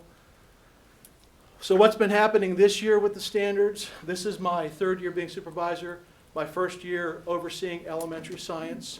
So I felt it very necessary to get out to the elementary schools and to see what's happening with science. So I've conducted several site visits, talking to principals, talking to teachers, talking to grade level teams, and being in the classrooms to see what's happening with science. Those will continue through February. In 2 days, we have our professional development day, and I'm going to run 2 sessions in the morning for elementary teachers, and it's going to be a simulated lesson that's aligned to the new standards. So teachers that are part of that will be my students. I'll be their teacher. So by the time they walk out of those sessions, they'll actually have a lesson plan that's aligned to the new standards. I don't get to see my teachers enough, and that's something I'm really sad about, for professional development. And these new standards are something that's very important. So I took the liberty of creating a 1-credit CPD course on Moodle, which is our online platform for teachers to take. There were 17 brave souls that took it this fall with me. We just finished up last week. I'll run it again in the spring, and then again in the summer to whomever wants to take it to just learn more about these standards. And then we'll have continued professional development and curriculum writing sessions for elementary. Secondary is my bread and butter. We're a little bit more ahead of elementary. We're going to continue to explore those shifts within the classrooms and the CPD courses for them as well. And then any professional development curriculum writing will be open to them as well too. And now moving forward, just in terms of what is needed to fully implement these standards by 2017-18, obviously the first one there, further professional development and training. As I said, my teachers are fantastic folks. They have bought into this. They are very supportive of me.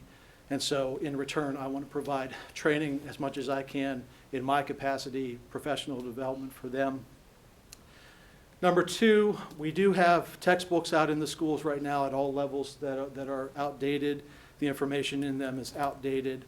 And so I'm requesting new textbooks as we move forward with our new standards. We do have teachers right now at all levels piloting 4 companies worth of textbooks. They'll continue to do that through 3rd quarter. 4th quarter then we'll meet and I'll hear the feedback from those teachers, and ultimately, hopefully by the end of this year, have a decision in terms of which book to go with, which company. And then continued MOI for any supplies, materials, professional development that my teachers may need. With these new standards and some of the grade levels come new topics, and so we'll need to have new equipment bought for those teachers and so on. I do have on the left here, this is my science website. It will be linked to the SMCPS website you guys saw a few minutes ago, but it has a wealth of information. It's open to the public, so you guys can access that anytime. Wealth of information about the new standards. On the right, this is the actual website for the new standards, www.nextgenscience.org. That's the one-stop shop, as I like to call it, for our new standards. And this concludes my presentation. Do any of you have any questions for me? Ms. Lane? I was just wondering how the new standards, if these would affect the, like, already developed curriculum such as AP classes in the high school level? Is that- Actually, the AP classes, they're ahead of the Separate. game because the way their curriculum is set up fits so nicely into these new standards. And a lot of these new standards are modeled after what the students are doing, what the teachers are doing in the AP level classes. Okay, thank you. Yeah. And also, I was just interested, you made your own website for science? That's Mhm. so cool, awesome. Mr. Carney? Okay, thank you. Yes, how much professional development do you think will be required to complete the paradigm shift? As much as I can offer. It's going to be quite a paradigm shift. I'm especially focusing on the elementary levels because they aren't the content specialists. And so this spring, I'm going to be offering sessions as much as I can, just to get them used to not only how they're going to be teaching different, but to get them comfortable with the material that they're going to be teaching. So we have the Professional Development Day in August of next year. We'll have the one in January next year. In between then, I'm going to offer as many after-school sessions as I can to get teachers up to par. Thank you. You're welcome. Okay, so what I would like to know, the core concepts or the information that the students are going to be receiving in order to be able then to go out and to research their own information, where will that come into play in the class? Because it says facts and terminology learned as needed while developing explanations. So I guess my concern is wouldn't some of those facts, not that it has to be all rote memorization, but some of those facts being taught before the students are able to go out and look for these, if they're given a problem to solve, instead of trying to figure that out along the way too? There will be some instances where, yes, if it's a more complex idea, that the teachers would have to kind of front-load the information to help the students better obtain what they need to learn. But a lot of it, too, is going to be built on what they know from previous grade levels. It'll be a continuation. And that's, again, going to be a really tricky thing. I mean, we're assuming that students are going to be able to, in 6th or 7th grade, remember something they learned in 3rd or 4th grade. That's kind of dangerous, but that's the way they're set up. And so I think with taking away some of the content and allowing a little more freedom within the classrooms for students to do authentic activities, those authentic activities are going to be the things the students will remember that will help them in later grades recall that information. Which I think that's great that they're getting then to explore, because I do believe that's the way to remember. But I guess I'm concerned that if they've got to remember, like say in 6th grade, something they did in 3rd grade, I think maybe some of them are going to be floundering because they're not going to remember that. And that's where my concern comes in, that maybe just say, I'm hoping that the teachers will, give like a little recap, Yes. I'm sure that they will, but that's really just how it's set up. It just seems like that might be an issue. And I think that recall piece is very important, and so as we build the new curriculum, I'll make sure to keep in mind to build time to have these little sessions or these little reminder activities from years past, definitely. And then this is kind of a multiple of questions, so which all fit together. It looks like that you're looking for textbooks clear across the board from kindergarten through 12th. Yes, ma'am. And I guess I would like to know, have you even, because since it's 4 different companies, like kind of like an approximate cost of how much this is, and also the supplies and materials, because you're also going to have to be looking at that on top of the text. And then since we have shifted a lot and have bought a lot of these computers, like we've really concentrated on that area, that how much of this will be online? And also you said that some of this, it will be a multitude of resources, so, whether it's journals, online, other textbooks. So are you looking for a textbook for every student, or just some textbooks to be used in the classroom? And then that's a resource for the students to be able to use, at that time.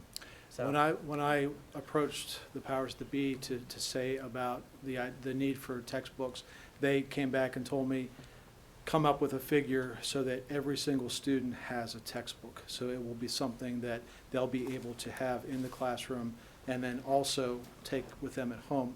And the nice thing about these book companies nowadays is that everything that they have hard copy, they also have online. So to address your question about the computers, I see, as we move forward with these new standards, I see computers and technology being a very, very important part of this whole process. so if they offer the text like a hard copy and online, then are you also going to be looking at, okay, if we buy, let's say, 10 textbooks, but we get access to 100 online accounts, or, seats, then would that count as the student's text, or is everyone going to get a hard copy? Everyone will get a hard copy, and along with that, automatically would have an electronic version of the book as well. So if we get a textbook, it will have with it the online access, and this online access is anywhere from 6 to 7 years. So it will be something that will be part of the textbook for that time frame. So it will be a hard copy, and then if they want to keep the hard copy at home or at class, they'll also have the same material available online as well. Okay, I guess, and maybe you're already looking into this, is it more cost effective since we've put a lot of resources into computers and the broadband and things like that to,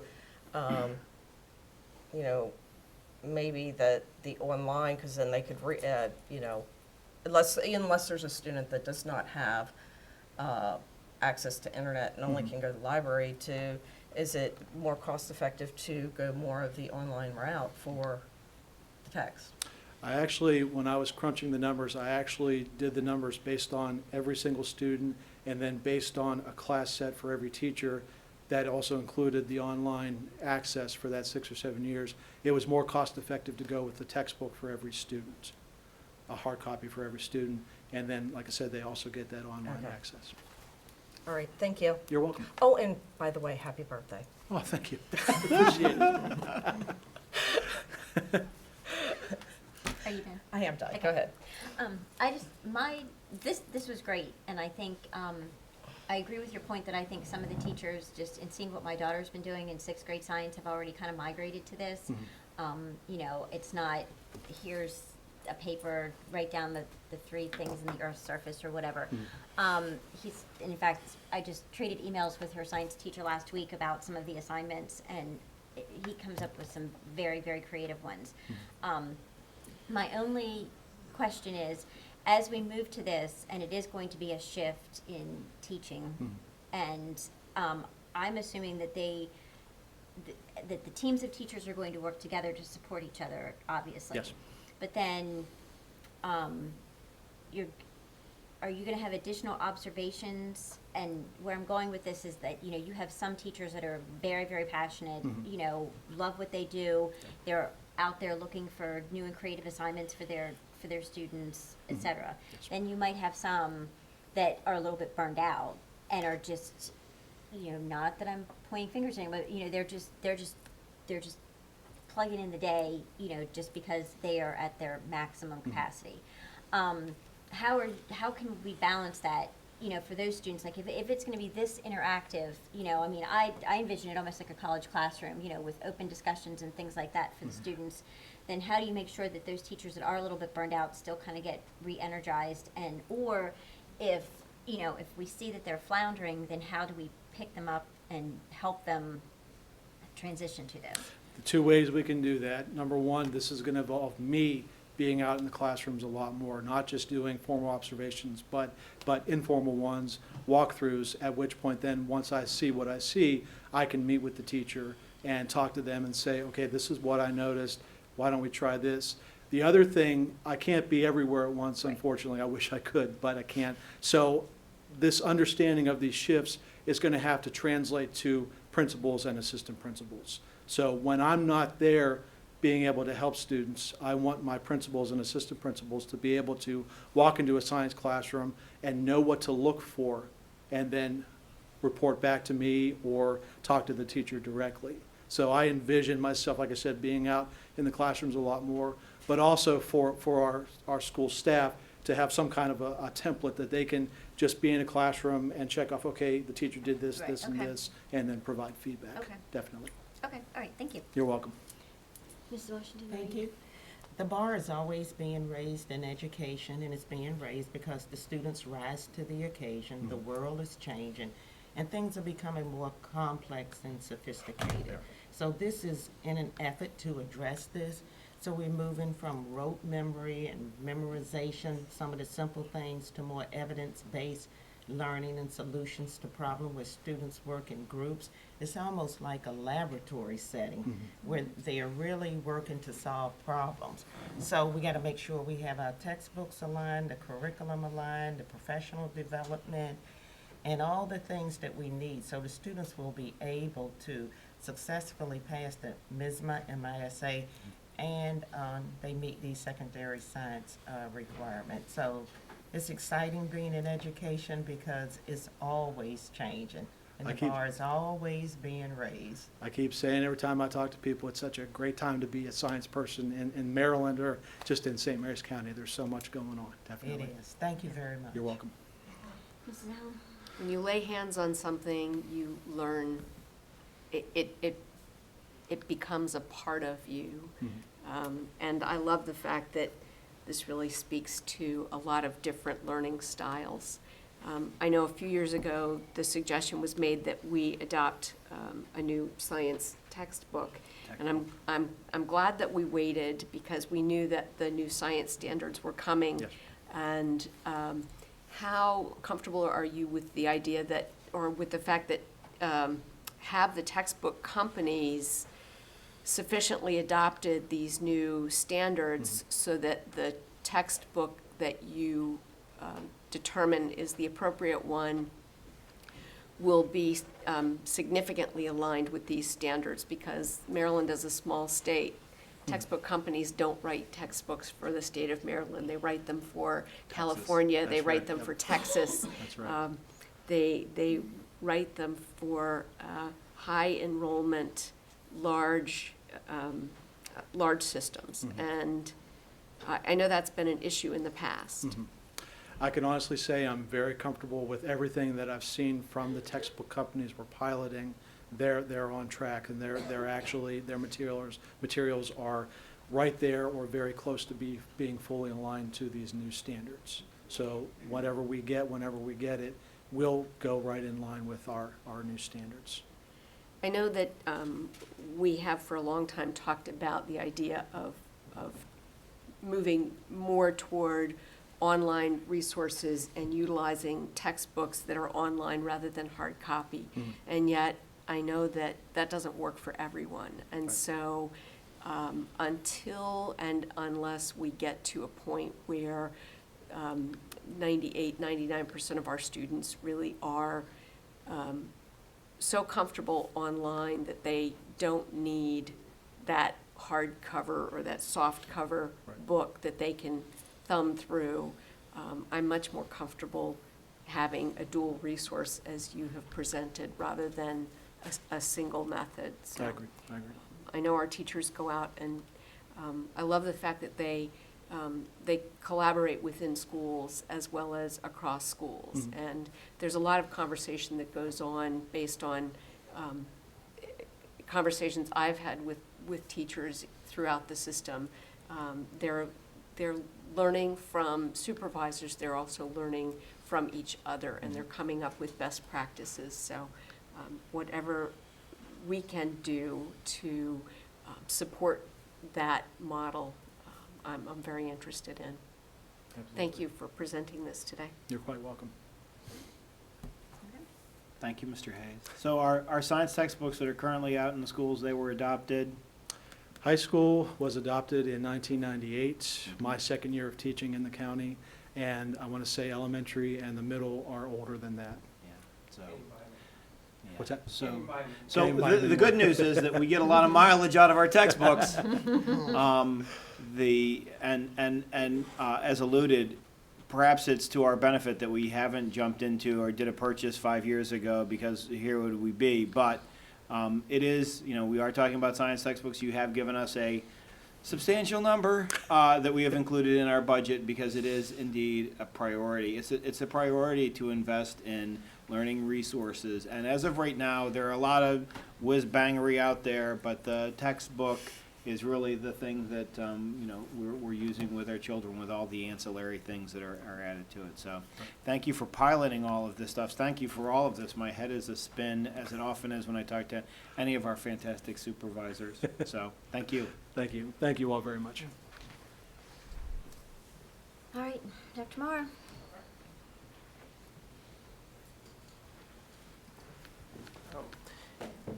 And before I bring up my presentation, as Mr. Smith mentioned too, we've got the professional day coming up this Friday.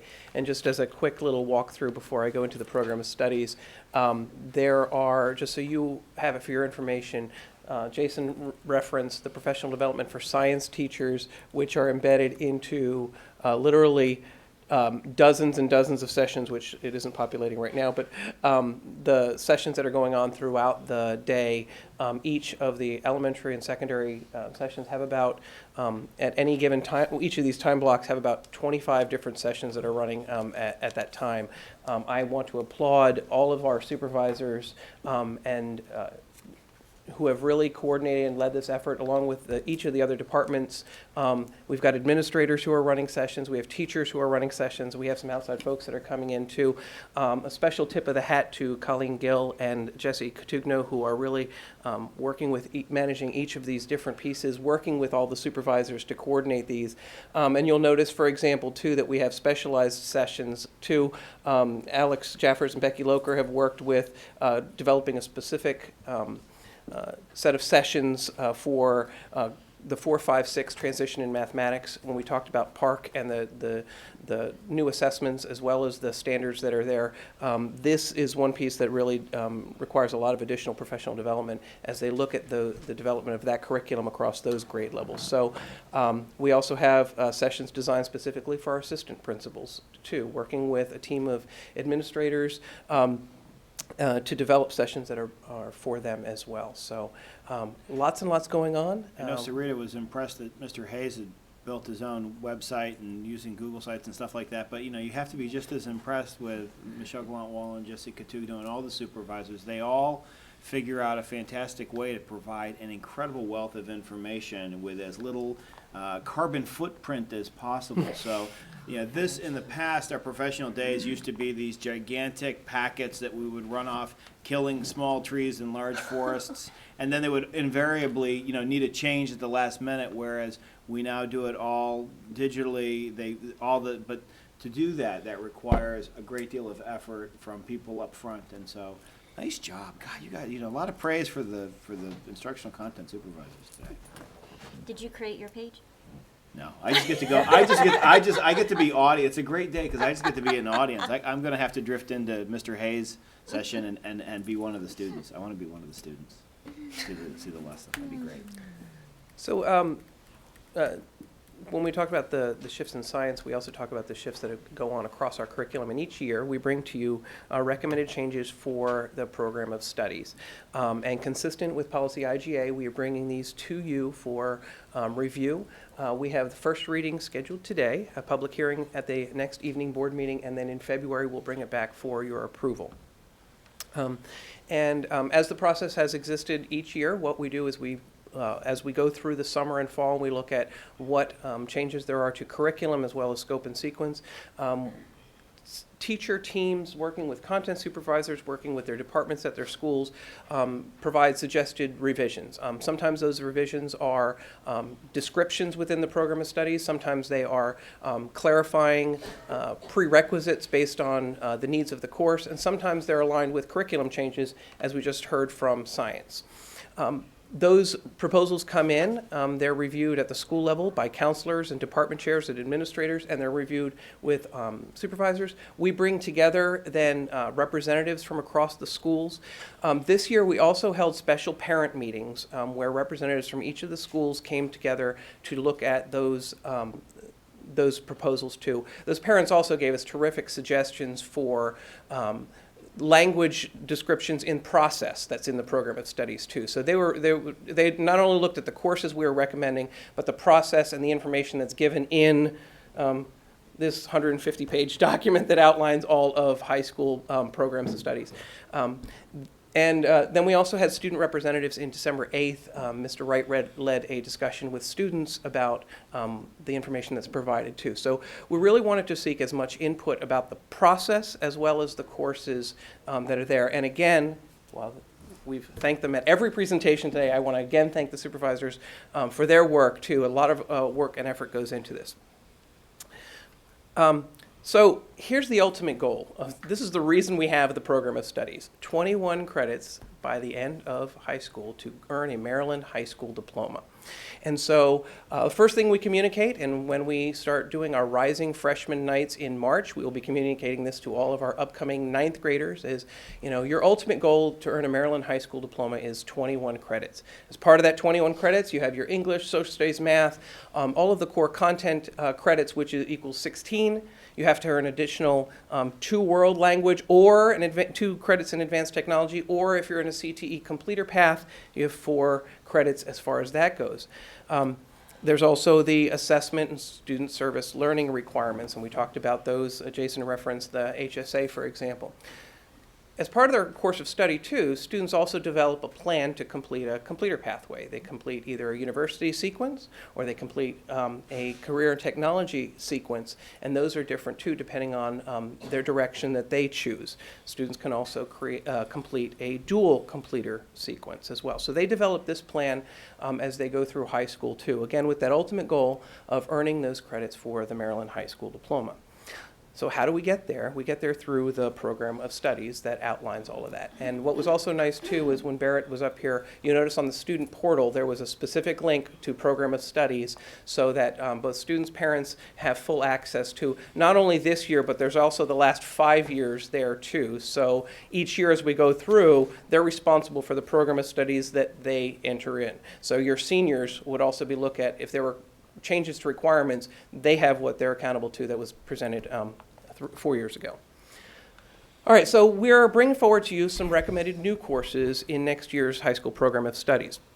Last year, we introduced the CASE program, and so this year, to extend that program and add the courses for that completer pathway, we're recommending these 2, the first 2 on this list here, Principles of Agricultural Science, Plant and Animal courses that would be the completer courses for that sequence.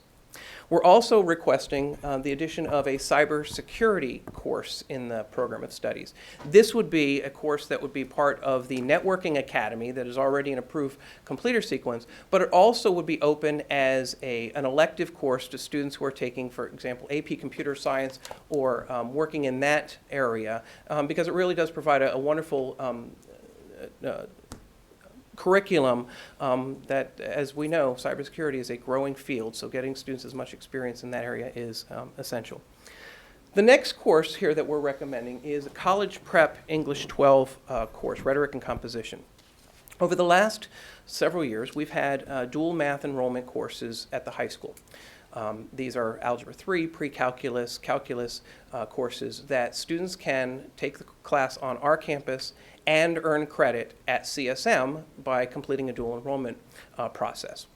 They then take a common assessment at the end of that course, and should they pass both that assessment and the course, CSM grants credit, and it's transcripted both with us and with them. We wanted to introduce that same option for English 12, which would give students that dual enrollment option and earn their senior level English credit. Charles and Calvert County have been doing this for a couple of years, so we've been able to learn from them about how the process works. We've been able to look at the curriculum, and Michelle Gallant-Wall, the supervisor of English, has had several meetings with them as well to look at what we would need to be prepared for offering that as well. This would also provide a wonderful entry point of college and career readiness for our seniors as they leave us, having some a college-level English class as well.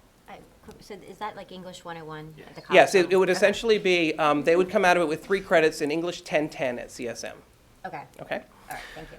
The next course that's on the recommendations is a performance troupe advanced for the Academy of Visual and Performing Arts at Chopticon. When we introduced the Academy 2 years ago, we had for our a long-range proposal that we shared with the board was by the time freshmen entering started with Theater 2. So they had already an advanced level course entering as freshmen. So by the time they get to their senior year, they would need Theater 5. Well, this takes that really and extends the curriculum of that Theater 5 program to also include performing arts such as chorus into the program too, because it would really focus on some musical theater as well as other aspects of theater. The final course that we're recommending to add to the program of studies is a GIS 1, Human Geography and International Relations. This really tailors the social studies course for the GIS program specific to the course of study for GIS students. We're recommending some prerequisite and some description changes for some courses too. When Mr. Hayes presented the changes to science, you can imagine that that would change how we describe our courses and in the program of studies. It also might change some of our prerequisites. So for example, in the 9th grade course for science would be specifically earth, space, science, or biology honors. Right now, also one of the options that has been there in the past is explorations in science. So this really specifies these 2 courses. AP Physics 1 and Physics 1, you've got some prerequisite changes to align with those courses. And in CTE, we've got some prerequisite changes and some description changes as well for diesel technology and AP Computer Science. And in your documents, you have the full written descriptions on board docs that has each of these and spells them out even further. Some title and description continuing here in CTE, Foundations of Computer Science. This, as you remember last year, at the end of the year, MSD allowed for the option of computer science courses to be included as meeting the technology requirement. So students, instead of just being able to take Foundations of Technology, the FOT course, they could also take a computer science course. So what this does, we put the description in the program of studies that says this course will meet that requirement. Computer science principles has been offered for the last several years, and it has really been aligned to the AP Computer Science course. And many of the students at the end of that course take the AP Computer Science exam. So we want to offer it as the AP Computer Science course, which would also give students the weighted credit because of the rigor of that course and the pathway that it goes. Automotive technology, HVAC, and Air Force JROTC are description changes that are, you can read the description changes within those. English, language, and literature and comp, the AP courses. In the past, we have been very specific that one is offered specifically at 11th grade and one is offered specifically at 12th grade. What the English teachers and the English department and schools have recommended is that we offer options, that students can take either one of them. There's not a specific course sequence that requires that one be taught in 11th or 12th. So if one wants to take the lit class before the language or one takes the language before the lit class, that gives students those options. And also, if we have students who are on a dual enrollment pathway, and some students do take classes at CSM, this allows for greater flexibility in their scheduling as well. Science, as I'm being redundant here, but the science descriptions were changed, particularly for those earth space science standard CM ones for that 9th grade course. And there's a description change in STEM chemistry honors as well. For mathematics, the practical mathematics is just a clarification of the grade level that it's a 12th grade course. So that was what that notation was. Due to lack of enrollment in some courses, we're discontinuing them. The Food and Nutrition Science Completer program, the ProStart program that was approved by MSDE a few years ago, has not been really enrolled as a full completer program. So we're taking that as a completer program off. However, we're still keeping the Food Nutrition Science as an elective course for students because that one does have students enrolled in. The robotics course has not been enrolled either, and we have no students in that currently. And so we're going to be holding that one back. And then the explorations in science, as Mr. Hayes alluded to, the changes in the curriculum, that course is no longer aligned, and so students will be offered other courses instead that are currently in the program of studies. So those are the changes, not as many as we've had in some years, but you can see some changes are important here. So we have our public hearing again on January 27th, the next board meeting, and February 10th I'll be bringing back these set of proposals and any other feedback we receive from either you or the public at that time for action. Ms. Lee? No questions, thank you. No questions. Mrs. Weaver? Okay, on the 2 classes for the CASE program, the Principles of Agriculture, Science, it says for plant, 2 credits. And then the following one is 3 credits, and it says this credit fulfills the math enrollment requirement. So has there been a decision now made as to what these other credits, like the 2 credits for the plant, what that will be going towards? Because I know there was like, a lot of indecisiveness before. These would be 2 CTE credits, each of these. With the third course, the final course there, that's the 3-credit one that has the math embedded credit, is similar to a lot of our completer programs at the Tech Center who have that extended program and the math embedded into it. So that would be the math credit for there, but it will meet that math requirement there. But the credits would be CTE for those CTE completer pathways. Okay, so it will not count as a science credit, even though it's all science? No. Because Okay. for it to be counted as a completer program, it has to be those CTE credits, which the Okay. students are enrolled in. Okay. And by this point, the students will have already had those science requirements for graduation as well. Okay, okay. Just wanted to make sure there's clarification at this Yes. time for parents. The cybersecurity, it says, I know that you're providing the foundation that will help prepare the CompTIA security and certification exam. Will the students be taking the exam at the end of the class, or is that on their own, they have to schedule it? Mr. Boyle, can you talk about how those assessments are scheduled? The assessments in those situations are, at this point, they're kind of, because of the transition from Cisco into there, right now what we have is they have the ability to be able to take them, and we can reimburse them for that. But we'd like to see that, and it all depends on CCR, where that's going to be because of the 11th grade and where we're going to put that technical attainment and how we're going to try to get the TTA 1, is it? That test for them to, ultimately, your technical attainment should be at the end of your experience. Right. But with CCR, we're looking at possibly bringing that up for kids if they have that ability at that point. Okay, so it could then be taking at the tech center. I didn't know if this is something that after they are done, they just have to go out on their own. No. and That go- technical attainment is, ideally, what that technical attainment is that when they leave that program, they have taken and passed that. That's our goal, of course. Right. Doesn't mean that every kid has it, but every kid has the opportunity to take those tests. Okay, that's where I just wanted to find out if it was, where the school was going to be, the tech center assisting them or having that there, providing that opportunity. Yeah, in a lot of our cases, Mike Egan and I have talked about it, in a lot of our cases, especially with our technical attainment that is money-driven, especially when they're a national that's out of our hands, our technical attainment, a lot of times what we do is we reimburse. They pay up front. It just gives them that little extra incentive. We don't want to just pay and just people take it. Right. We felt that. So we've worked out a plan with Mr. Egan and I and we've have it in our budget that technical attainment will be reimbursed for anybody that takes it. AWS is a $150 test for welding, Yes, it's part of our Perkins. We have that built into our Perkins funds. Okay, So we reimburse for any test. all right. And that's Thank part you of very the- much. The certification requirements that with the approved programs through Perkins, so. Okay. And then with the STEM where is it, the STEM chemistry.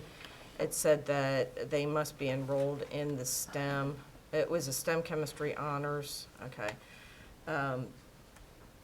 Is there I'm guessing there's a chemistry honors or chemistry AP for the students that are not enrolled in STEM? Yes. This is the existing course in our STEM pathway, and it just changed the description of the content within the course. Okay. And that's it, thank you. Thank you. I just have one question for the GIS course, the Human Geography and International Relations. What is the background of the instructor? Like, I mean, is that coming out of the history department? Yes, it's a okay. social studies course. It is a social studies credit. Okay. Okay. All right. That's all I have. Thank you. Mrs. Washington. No questions, thank you. Thank you. The cybersecurity course that's going to be offered, is that part of the Office of Naval Research grant that came to us, or is that? No, the Office of Naval Research Grant is helping us fund our summer cyber security camps and funding some of the equipment that we're using for those classes. One of the things that they're trying to see is that when they fund the equipment in the summer camps, that we then encourage and have motivated and have sparked interest into this particular pathway.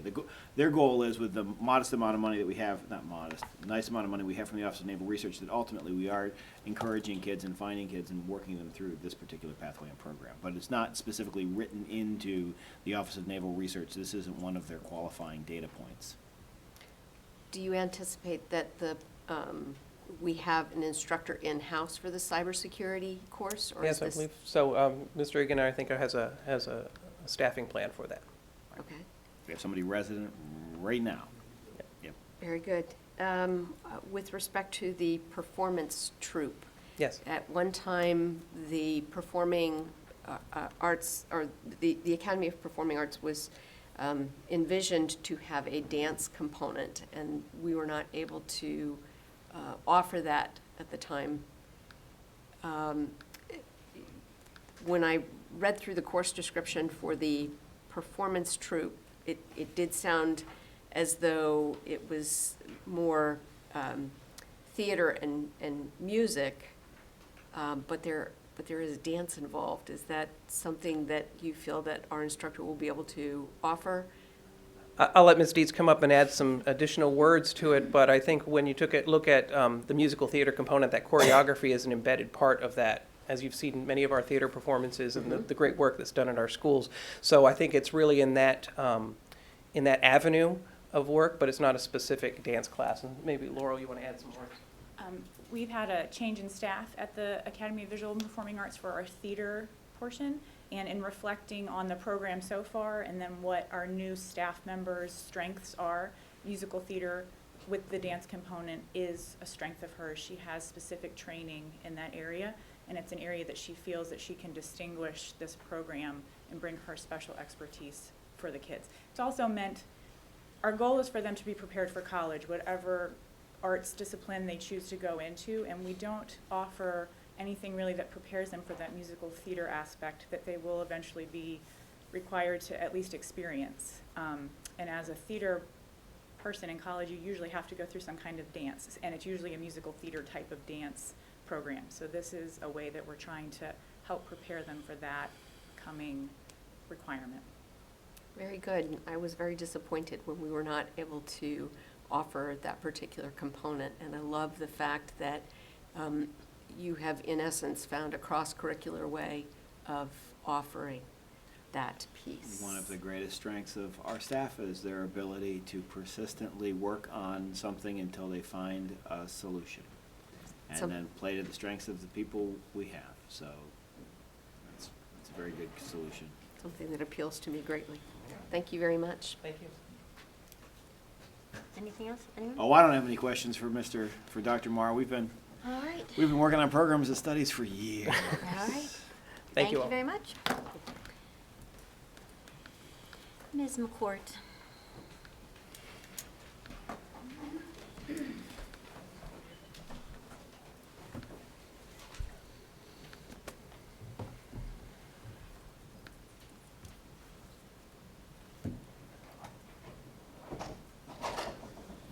The December report is before you for the financials. The revised budget was presented at $202 million as of the end of December, with revenues received of $102 million.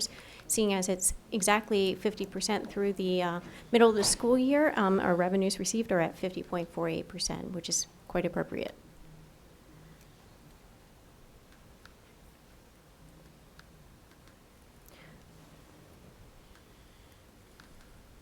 On the expenditure side, we have encumbrances outstanding of $106.8 million, year-to-date encumbrances and expenditures of $190.1 million, an available balance to date of $12.2 million, representing 93.96% of the budget.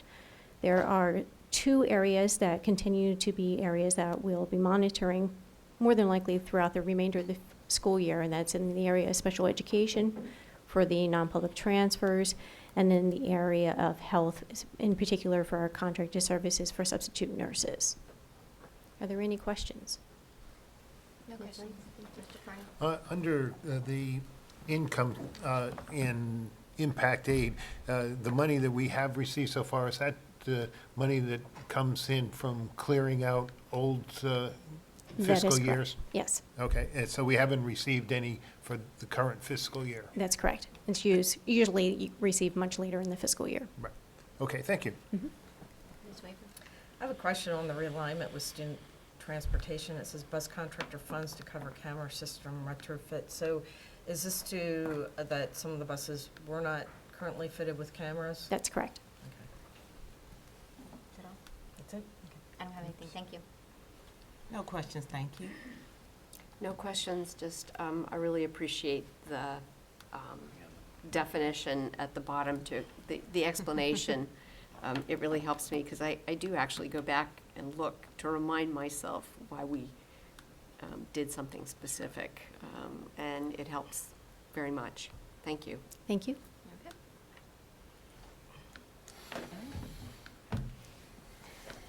Mr. Smith's ready to go, so close it up. Okay. I had coffee. Oh, okay. And with that, our next regular board meeting is going to be on Wednesday, January 27th at 6 o'clock in the evening. And with that, we adjourn back to executive session. So we need a motion. Exactly. I'm waiting, seeking a motion. There you guys. I move that we resume our earlier executive session under the same parameters. Do I have a second? A second. All those in favor? Aye. Aye. Thank you very much. Motion carried.